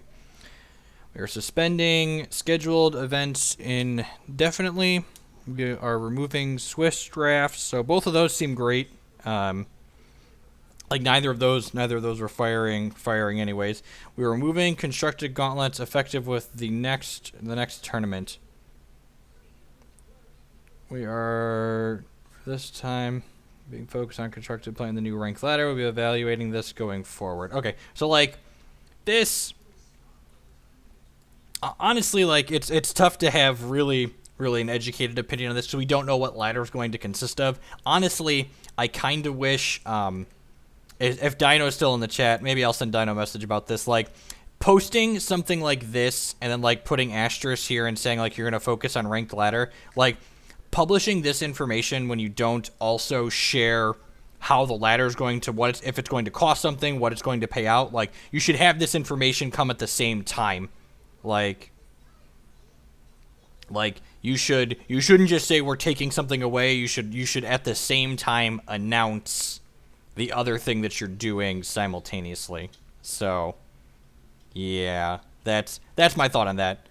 Dino dropped a bomb and then went away whistling. Yeah, exactly. So no more constructed gauntlets, a big change, but hopefully the ladder is going to be good. If the ladder is good, this change is great because ladder play is something that should be good. I'm hoping, and I'm assuming the reason why the ladder delay is happening, in addition to making sure it all irons out and works correctly, we also probably, I'm assuming Corey talked about having the next Hex 100K announcement at some point. I'm assuming ladder play and the next Hex 100K announcement are going to be intertwined together.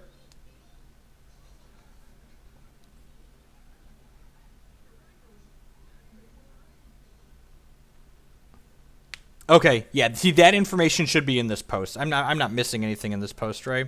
The scheduled events, yeah.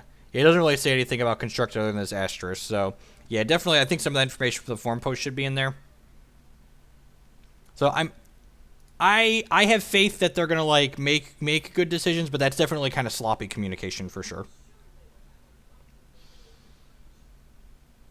God, I can't get over how sharp the subscriber icons look. They look so much better than that blurry Bird of Paradise. Like the Sapphire Shard really looks good. All right, we found a Blast Forge deck, and we found a mulligan. And we found a mulligan. Yeah, I'm gonna try one more time. I think we can do better. Keep. All right.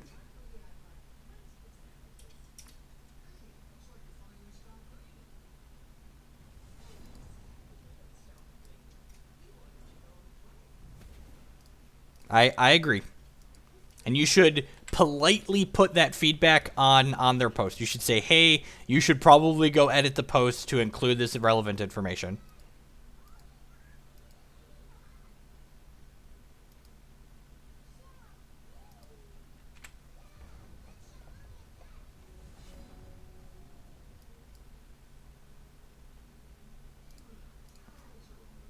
Well, I don't think we really need a Bolt the Bird emote anymore, but I would like a better Flood emote, maybe.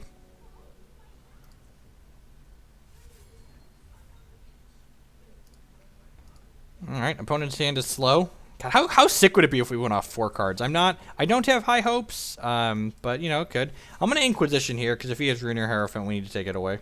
And he hasn't done anything. He could have just Brown Fox Scout here, and, like, he has a turn 2 play. Opponent's hand is actually just bad. Okay, well, let's take the Crow Feather. Maybe he has Brown Fox out on top of his deck. Maybe we mulliganed to 4 and opponent was like, yeah, I can keep this loose hand.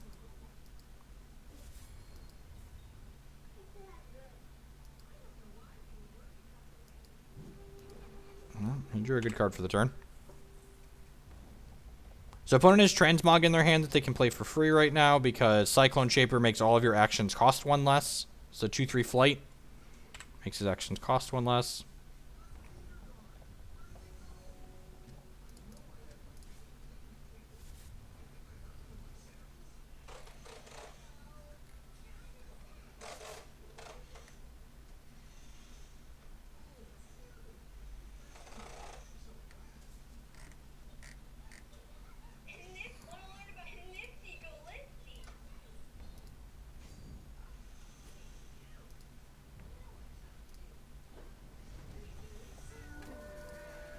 And he drew another Crow Feather. Ugh. Ugh. Shards. Shards. Alright, well. We're going to go ahead and attack here.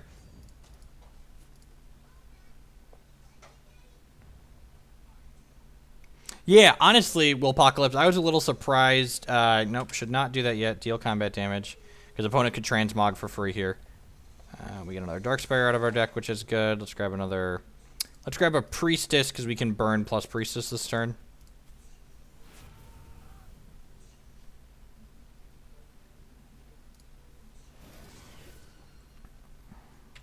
Transmog on my Tyrant's going to feel kind of bad.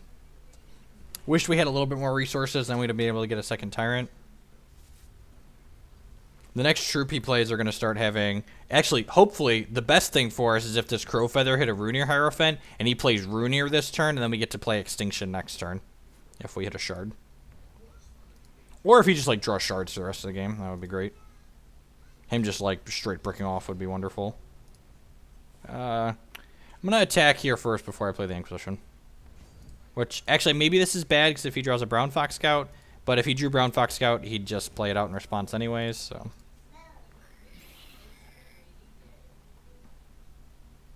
What you got? You draw Counter Magic? We know he has Transmog. Essentially play gain a charge. Alright, Darkspire downgraded. Turbulence. Sure. Alright, well, we got a 1-for-1 at least.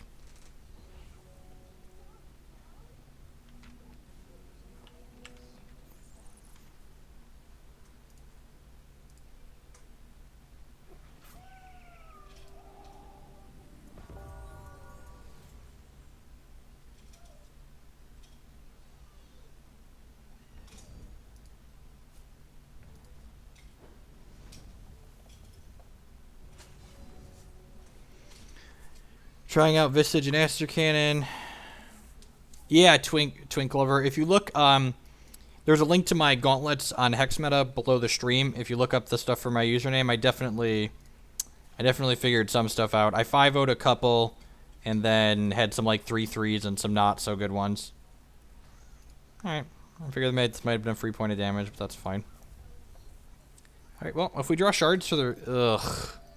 Alright, maybe not. Alright, we need him to draw and play Runir Hierophant. And the reason why I really want Runir Hierophant to happen is because it breaks up the Wakuna Crow Feather chain. Yeah, even if he has another troop, he shouldn't play it because extinctions are out. Alright, well, take some information with us on the way out the door.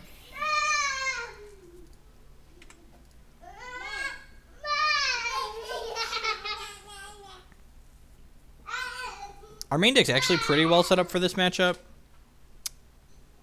Yeah, I'm not even really sure if we change much. I think maybe I'm supposed to trade the burns for kills. Is a reasonable change, probably. Maybe one close coffins is fine, because like breaking up Crow Feather chains can be hard for us. Yeah, let's give this a try.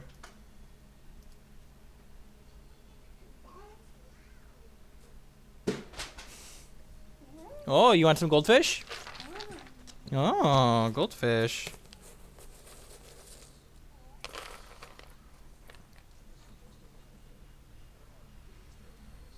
Good job, Jake. Don't spell him.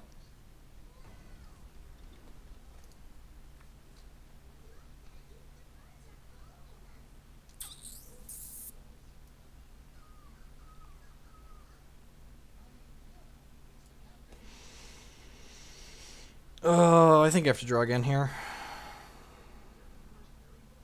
Yeah, it sounds a little better.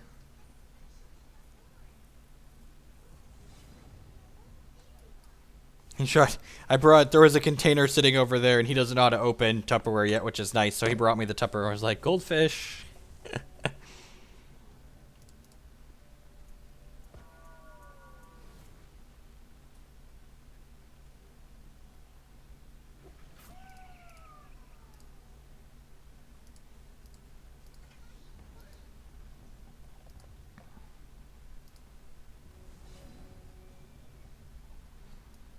Play this. Play Darkspire Priestess.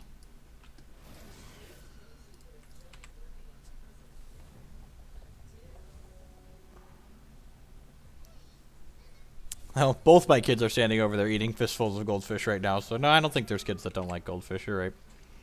All right. Well, 33% chance here, children. Let's see. Let's see how lucky we are. Let's play a game, shall we?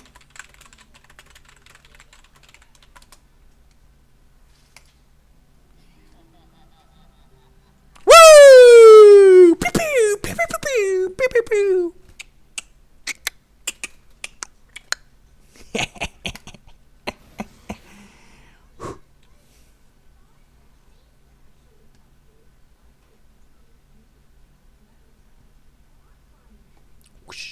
Yeah, I definitely should have attacked first. You're right. I was so excited to say let's play a game in chat. I just wanted to say let's play a game. Come on now. I mean, it's ultimately the same. Like, he's not blocking. They're not blocking. Like, we didn't give my opponent a chance to make a mistake by playing it first, but I guess if I hit my Darkspire, I'm out 2 points of damage with my line.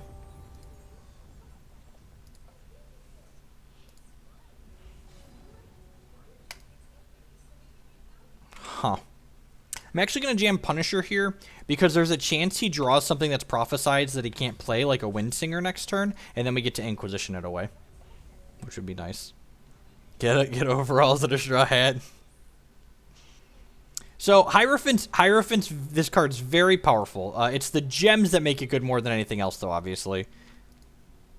All right, and this is sweet. So my line is good here because he's likely Arcane focusing into the card he's prophesized, and then we get to Inquisition and take it away. It's Runir. We can talk about this. Actually, I'm just going to pull it up here. So Runir Hierophant is a 2/2 with a major and a minor socket, and every time a troop comes into play under your control, this gets 1/1 permanently. And then the gems that are generally put in the Runir to make it very powerful are Spell Shield, so it can't be targeted by removal, and Rhinoceros, so whenever it deals combat damage to your opponent, you get a 3/3 with Crush. And then that 3/3 makes the Runir bigger, so basically it's self-enabling. Then it's commonly played. This is one of the best decks in the format right now. This is the Boris Blastforge deck. You can give your Runir flight so it can fly over your opponent's things.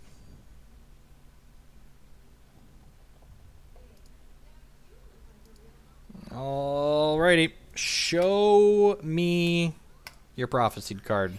Show me your prophecy card. Oh, we ate all the goldfish? Do you want more? Here, give me your plate. Give me your plate. That's a goldfish offering for the small children. There you go. Transmog my guy in response. Sure. All right. That could have worked out worse. The second. Jeez, really? He didn't hit? Ugh. All right. Well, I guess we take. Yeah, I'm going to take the Crow Feather.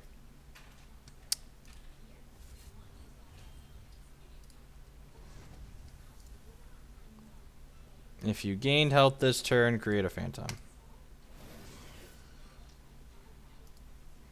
Runir Hierophant is more easily equatable to Geist of St. Traft than anything else if you want to equate it to a magic card, I think.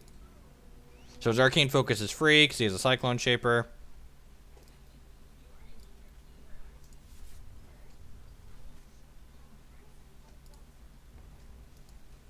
No, the Crow Feather was a 2/4. If the Crow Feather was the prophesized troop, it would be a 4/6.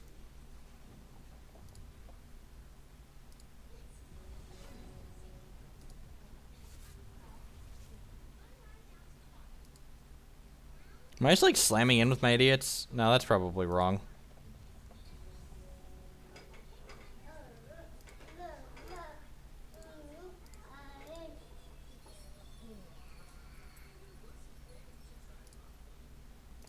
Oh, this is great for us. If this again.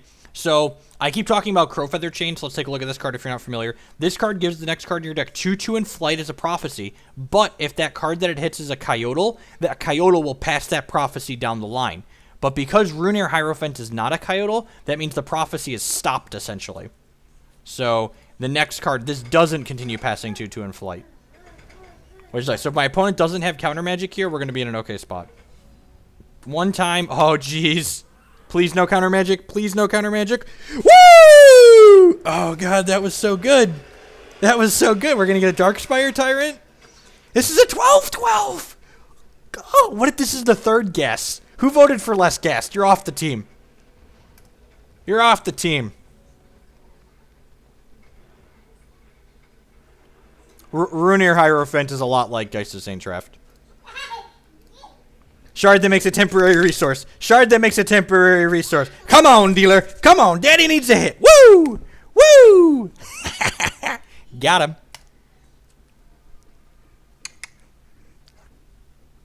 Actually, the Gallows Gas is probably more like of a shotgun blast. Like, he's a big boy. I didn't want to swing first because in the event my opponent had counter magic, I would rather have not lost all of my troops in combat.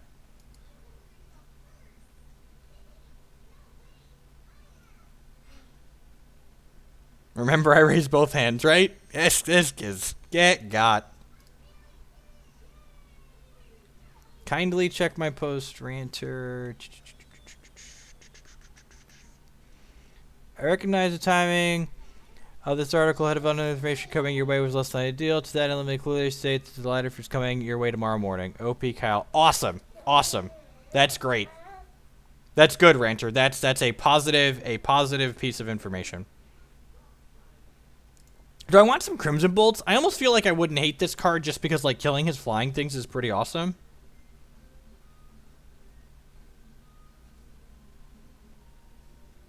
Gallows is a blunderbuss full of rusty nails, right? And look at him. He looks like he's full. He's probably got some rusty nails in him. He's a big boy that's seen some. He's seen some stuff. Okay, Mr. Gallows, guys, he ain't screwing around.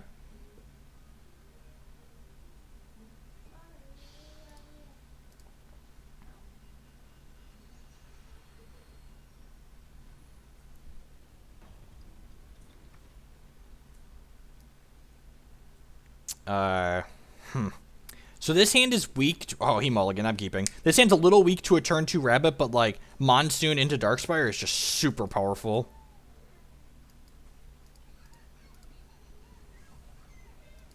He could like turn 2 rune. Nah, that doesn't turn 2 Runeras. Excellent. God bless. Every time my opponent doesn't play a turn 1 a Howling Brave, I'm just like, wonderful. Wonderful. Get a blood shard here.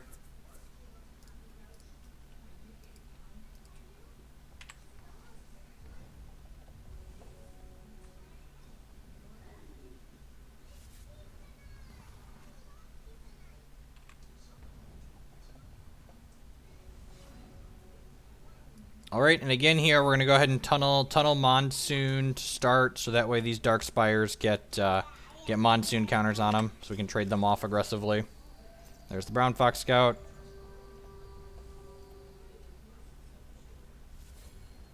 Can we get a Burn the Brave emote? Light him up!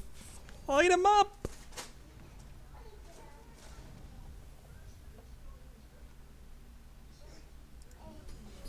Shard is great, so we get to play this and play Punisher into double Priestess. And the fact that we have Monsoon tunneled here basically means he just... Oh, that's rude.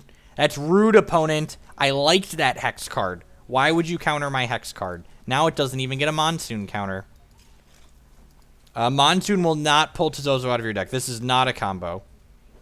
This is a non-bo, as the kids say. Runear without Spell Shield. Come on, kill. Alright, Darkspire Tyrant, sure. Oh, this was sloppy. Should have done that. I guess we'll wait a turn now.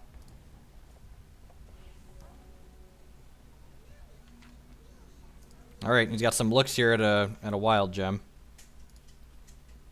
I want to throw these under a bus here. He hit it, so he gets to jump his Runeer and crack us for 2.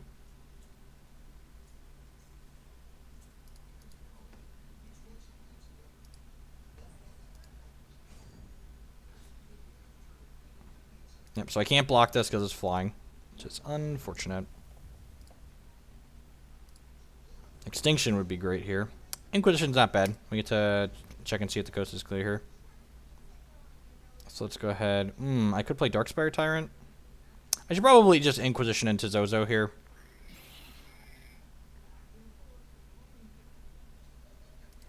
Double Windsinger. Well, that's terrifying.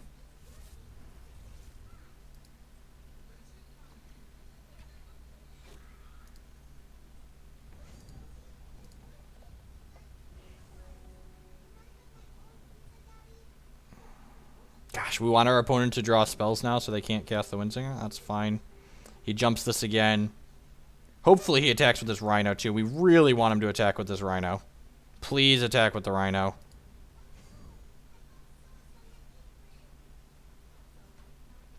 Please attack with the Rhino. Attack with everything, but definitely attack with the Rhino.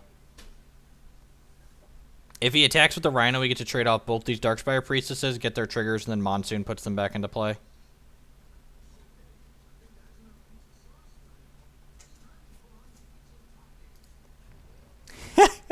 That's funny, Speed. Alright, we're looking pretty dead here. We're dead on... We're not dead on board, technically. We're dead to a shard, though. Extinction. Ugh. Alrighty, play this out past the turn. It's unfortunate. We're 14 cards on the sweeper. I think this matchup's okay for us on average. This is the first time I've lost it. No, actually, that's not true. We lost to Matt last night, but we also mulliganed to 4 in that game. I suppose if he misses a shard here. Okay, that's technically not a shard.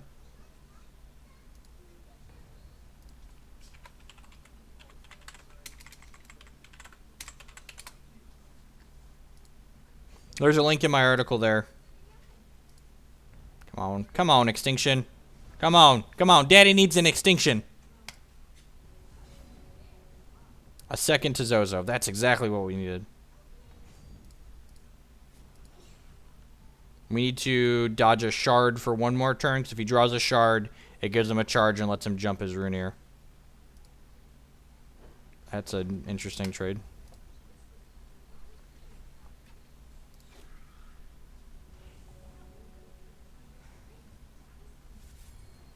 Alright, so hit a shard, make sure he actually does it, but he's, yep, GG's opponent.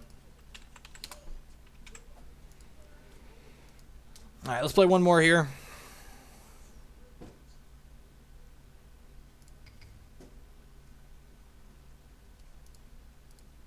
At least 1 more.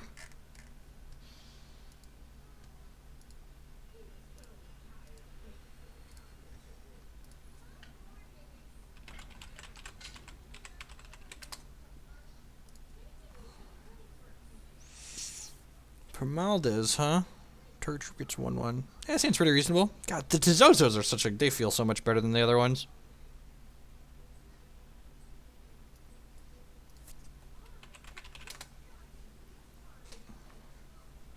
Put a mulligans. Okay.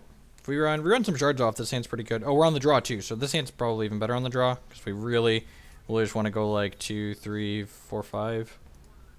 Whether or not we want to cast Extinction on 4 will be determined by what our opponent's doing. I'm going to take this stop off my opponent's second main. I was on there from our Freak of Nature matchup earlier. I'm excited that the ladder's going live on a test server. That's like real change that's coming. Where actually the improvement's actually coming out. William Rowan. This creates a Rowan and puts it into his deck, and every time it attacks, it moves it up. Sure.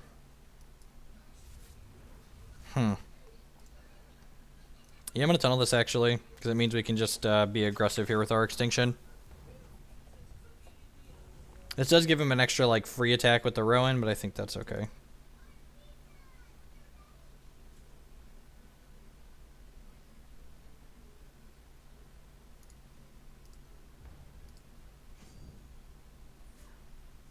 So it lit up because it moved the card up in his deck that he created there.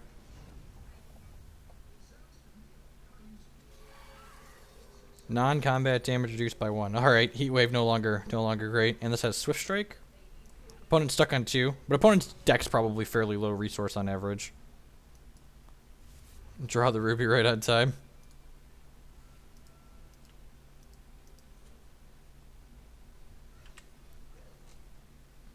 Hey, Raisu.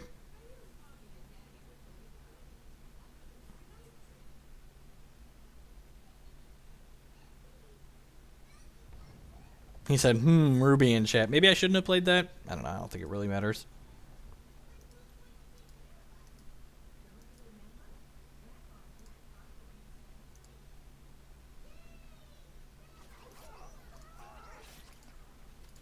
Oh, Martyr's really good. That means, so this transforms my troop instead of killing it, so I don't get its effect, and I don't get it back with my... Oh, have this deals double damage. Yep. So we're taking 8 here, because this deals 6. I guess that's not all bad. We take a pretty large chunk of life, but we just get to go ahead and cash in the extinction now.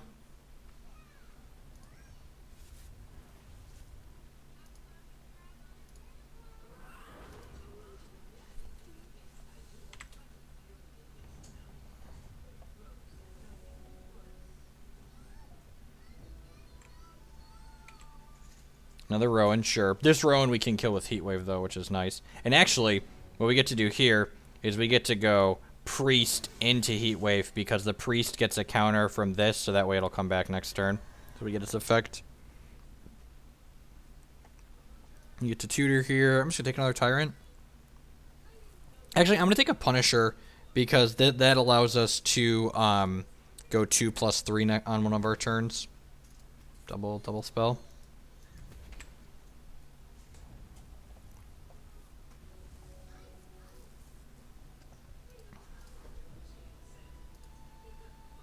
Third William Rowan's the charm. So, Monsoon's going to come out here, and when he comes into play, our Priestess is going to come back from the crypt. And you got to remember, our opponent's removal that killed our guy was not free. So the Martyr that transformed our troop gives all of our other troops +1/+1. So all of our guys are a little bit bigger and a little bit angrier. Despite all his rage, he is still... He's literally a rat, isn't he? I guess he's not technically a rat, but he's almost a rat, and he's got all this rage. God, this card's great. I should hum that tune every time we play. Every time we play out Monsoon.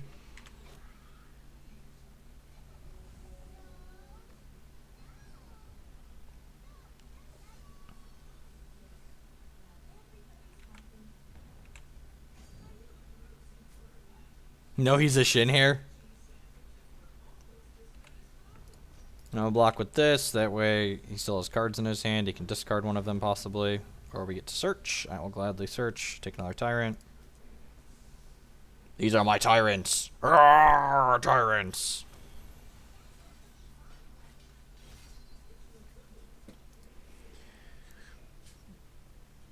Okay. So what are we doing here? Mono diamond, huh? Burn seems fine. Monsoon's a solid medium. Discard seems less than great. I think we want to be affecting the board. Kill seems okay.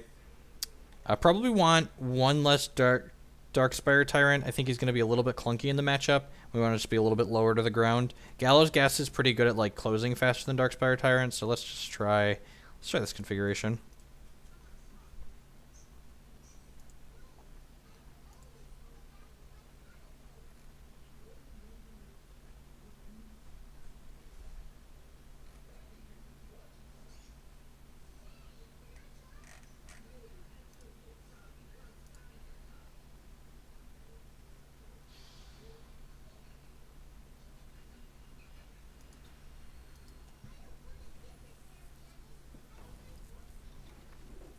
Yeah, but Runeer Flight Rhino leaves a lot more answers, Chris.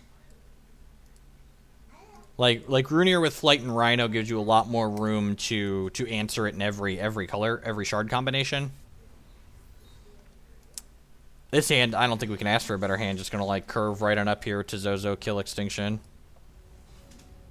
Like I guess a burn would make this hand better, but that's about it, I think.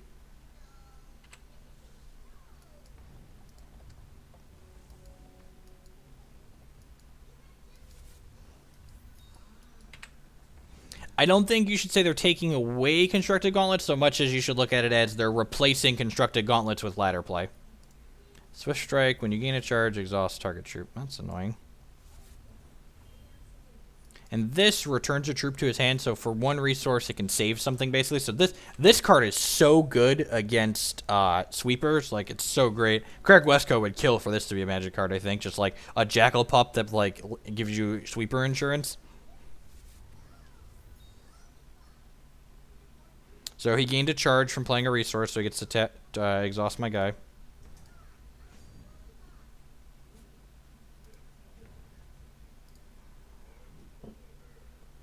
Alright, down to 15. Wow, I really like the AA on this. Frost Wizard, that's annoying.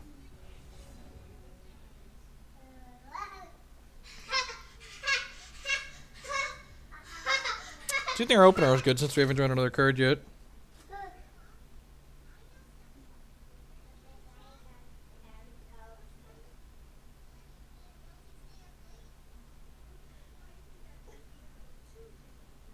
What happens if that card, if he returns, you target it with kill? Then the kill will not kill his troop. The troop will go back to his hand.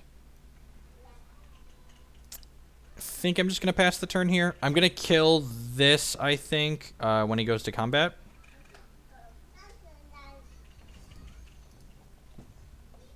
Leaving this back is kind of a gamble. If he has a shard, it gives him a charge and gets to exhaust this. But if he doesn't have a shard, we get to block with this. I think the upside is good. He's at 24 life, so like shipping in for 4 points of damage I think isn't worth the upside of possibly being able to block here. Which it looks like we're going to be able to do. He might just attack with this. You got to ship with the squad here, right? Yeah. So I'm going to go ahead and kill this before blocks. Because I'm going to kill the 2-1. It doesn't really matter what I kill. Like, he's just got a bunch of, like, Jackal Pups and Grizzly Bears here.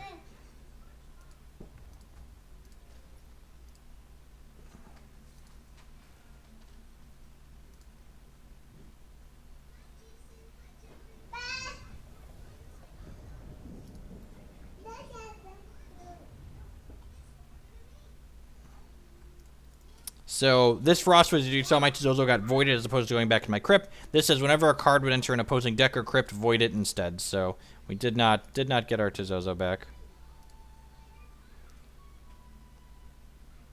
Opponent said, this is a speed deck, just have to hope you don't have extinction. God bless you, Gallows Ghast, and everything you stand for. You so good. You so good, Mr. Gallows Ghast. And now you huge. You good and huge, Mr. Gallows Ghast. Rawr, rawr. Infinite Tricks. That's pretty good. Was not expecting to have something that large in this deck. This card's powerful, though. Removal. Removal. Removal. Alright, redraw. Removal. Alright, we get to go 2-3.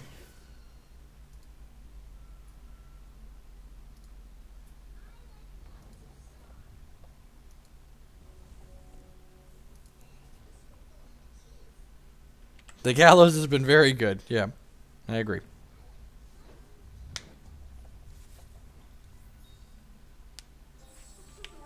Oh, jeez. Extinction. Daddy needs a sweeper. Daddy needs a sweeper. Alrighty. Well, now we ship with both of these and hope he blocks one with the Angel of Dawn. He shouldn't block here. He should just take it. Yep. Yeah, GG. Alright. Do I have the Crackling Bolts in already? I think I do. Yeah, I already have the Crackling Bolts in. Alright, yeah, I'm just going to go ahead and resubmit. I think I like how we boarded. We just ran out of gas a little bit too early there.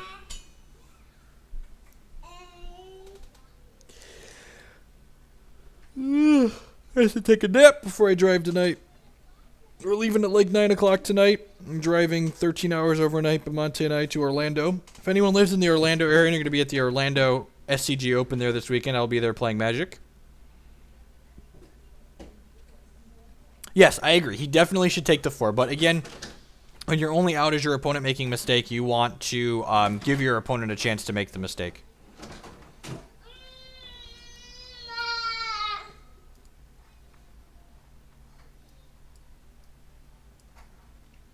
Yeah, I think this hand's okay. Heat Wave's probably pretty good against the one-drop aggro deck.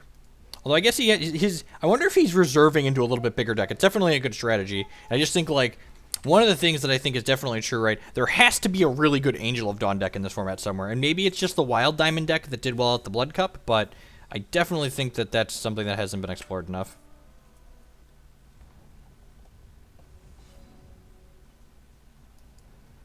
Just gonna go ahead and tunnel this.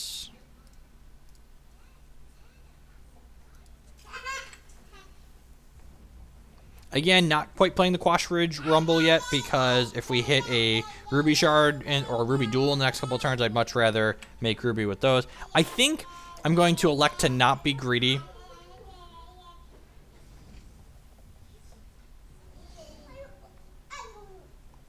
Is there a kicker we can work towards for the long stream? Immortal, I'm going to put the kicker up that day. So for the next couple of weeks, it's just going to be... hanging out where it's at. We weren't quite at the 150 mark, but we were getting close. And July 2nd, that day, basically gonna be like my send-off Magic stream. Give the folks one last gas. And we will close that stream, of course, with some Hex. But that stream will be probably 2/3 Magic. Alright. Let's play a game, shall we? It's not a very interesting game, but it's a game nonetheless.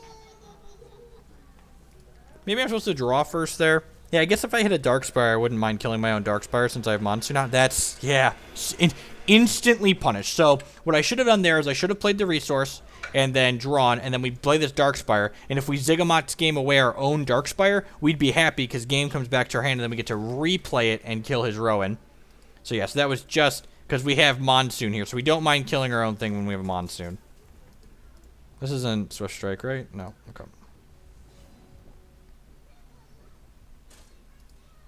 Alright, let's give a guy a Rage at random. Alright, that one got Rage. Let's just play a game. Alright, we're so unlucky. We lost the coin flip.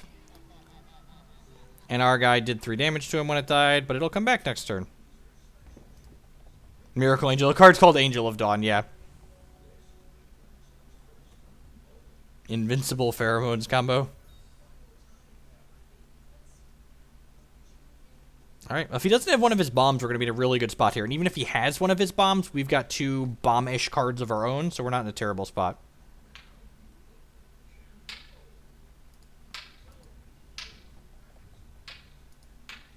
I played the Rage Gem before I gamed.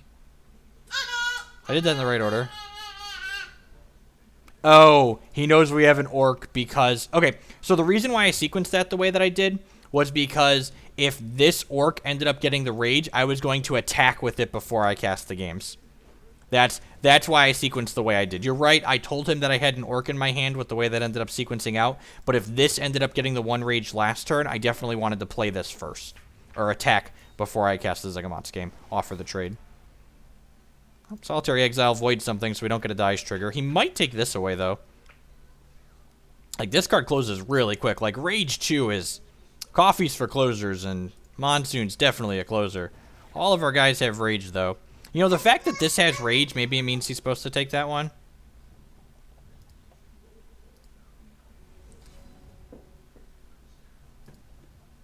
Alright, so we're going to attack for 10 here. He's dead next turn.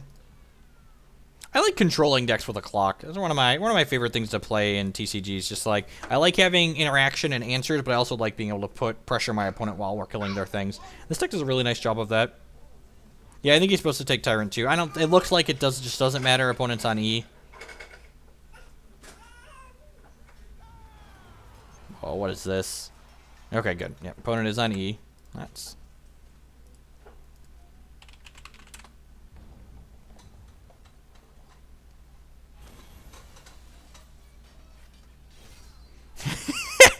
right, Martyr? Wait, this card's not in play? It's voided, so it's actually in the void? That's so strange.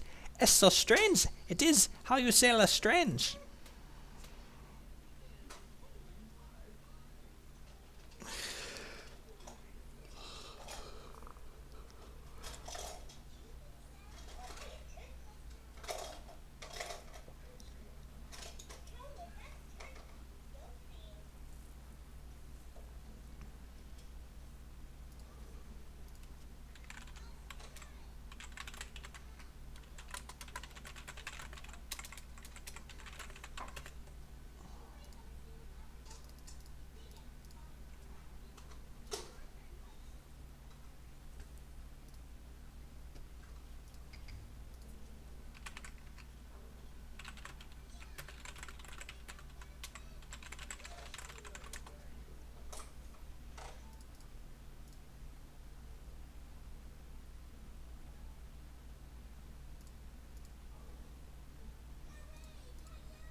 This hand's not bad. It's a little slow against our opponent. My opponent's on the play.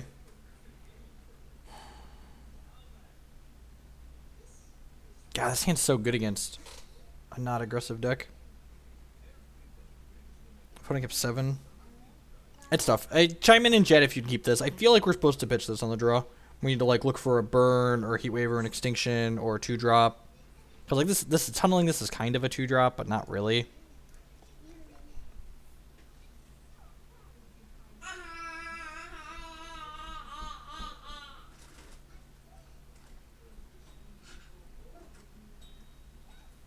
It's a vote for Mulligan.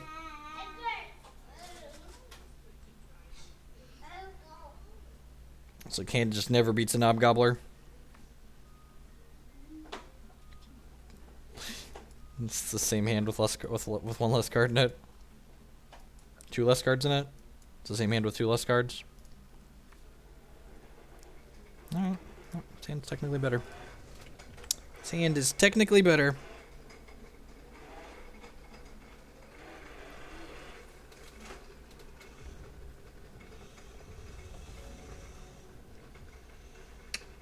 Well, at least we drew a Ruby Shard, so we get to get our second blood with this one. Opponent didn't have a 1-drop on 1, so that's good for us.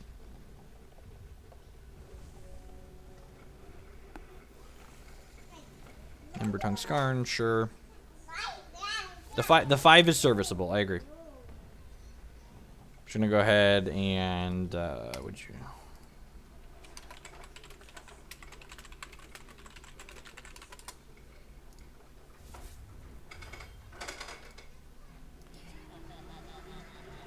I love the carnival music that plays when this card gets cast. God, the artwork on this is gruesome. He's got like eyeballs in a bowl and stuff, and he's got a deck of cards. That's a heck of a game. Heck of a game you got there, Ziggurat.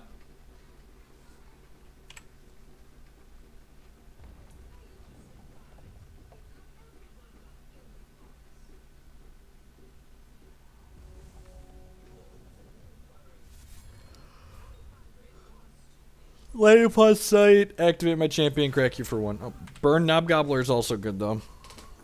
Oh, we're gonna crack for 5 more here, 4 more.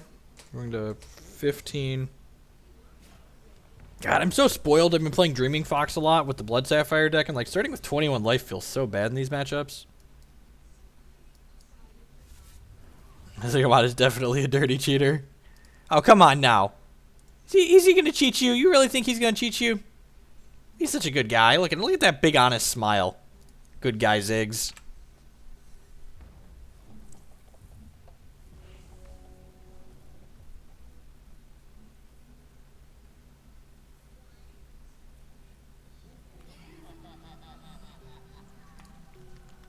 Ziggy. Why you do this to me, Ziggy? Why? The dagger on the left is going into someone's... I don't like extended art cards. I don't. So we're taking 5. So like, or like draw burn here or lose the game. I guess we get 2 draws at least. You get to pay 2 life to get extra draw. I definitely think if Bombus is going to stay this popular in the gauntlets, we should change. Like if I knew the matchups that I was going to play today going in, I would have my deck configured differently. All right, Inquisition is pseudo out. Why are there 2? Alrighty. We're done here. We're done. All right. Reserves. Go team. Kills, extra burn, Crimson Bolts, Vampire Princesses, games out, extinctions out, heat waves out, hit save. At least we have this down to a science. We have this down to a science.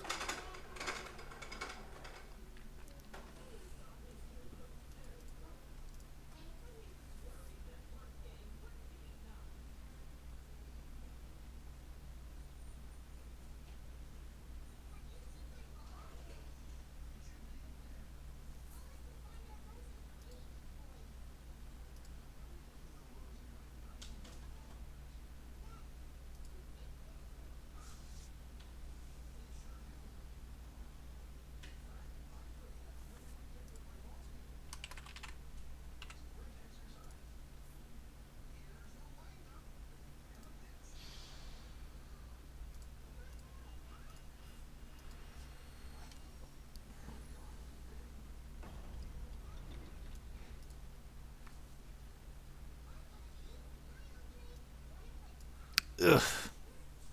Why you do this? Why you do this? Sand's keepable.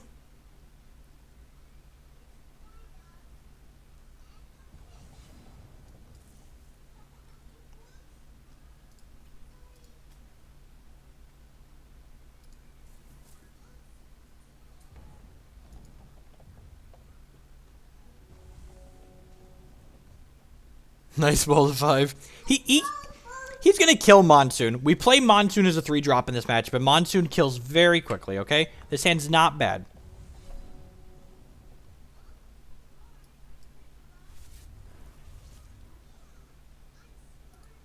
It is a slick game, Tron. It's a lot of fun, too. So, we get to Inquisition our opponent here, and see what he's got going on. Actually doesn't have a lot, right? So, I'm actually going to take... I'm going to take the Oracle Songs, especially since we have two Monsoons. If he games one of these away, that's fine. This Quash Ridge Rumble doesn't make a threshold for us unless we have an Orc in our hand, so we really want to draw a Ruby or an Orc next turn. I guess this lines up a little awkwardly the way that I ended up doing things, because I'm going to play Monsoon, and then next turn he gets to play Zygamot's game to kill Monsoon, plus hit us with a Gobbler and activate this. So maybe I'm supposed to take away his guy, his Gobbler there. That's tough.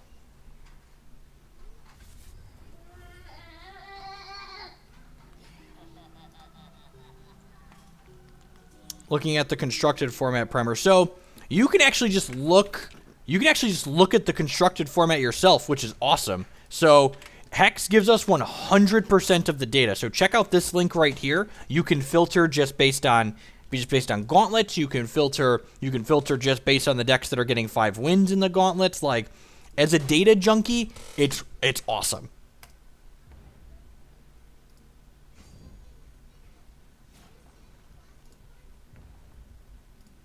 Like, I think he's talking about a format primer like we sometimes write for Magic.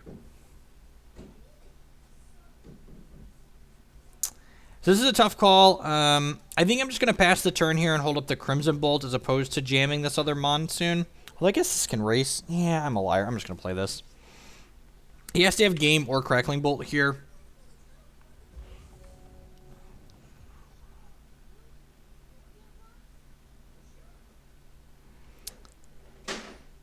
The two decks that we're playing against each other right now are definitely... Oh, we don't have Ruby. We can't hold Crimson Bolt. Woo! Woo! That would have been bad. And he drew Ziggy's game. At least he killed his own thing. We got that going for us. So when Zygamot's game kills your own thing, it goes back to your hand. So gas is getting larger. Phoenix, why you do this? Why you do this, Phoenix? Why? Alright, well, playing Monsoon was right last turn. Let's do it again. Probably just ranched here on a scale of 1 to ranched.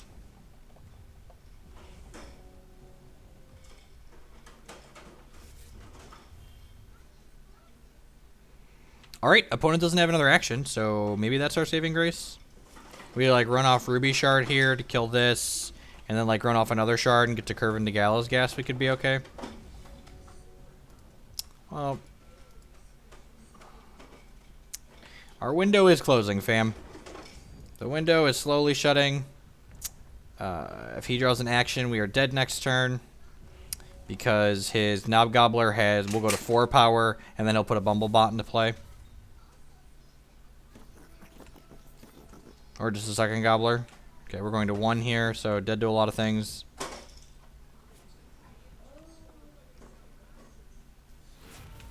GG's opponent. Yeah, matchup's tough when we're so far behind game 1. Do we 2-3 that one?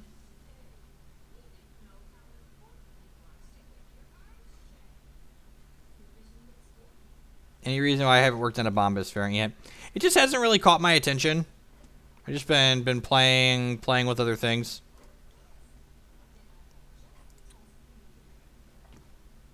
I'm not sure if I want to keep playing this. We're almost done with the streak.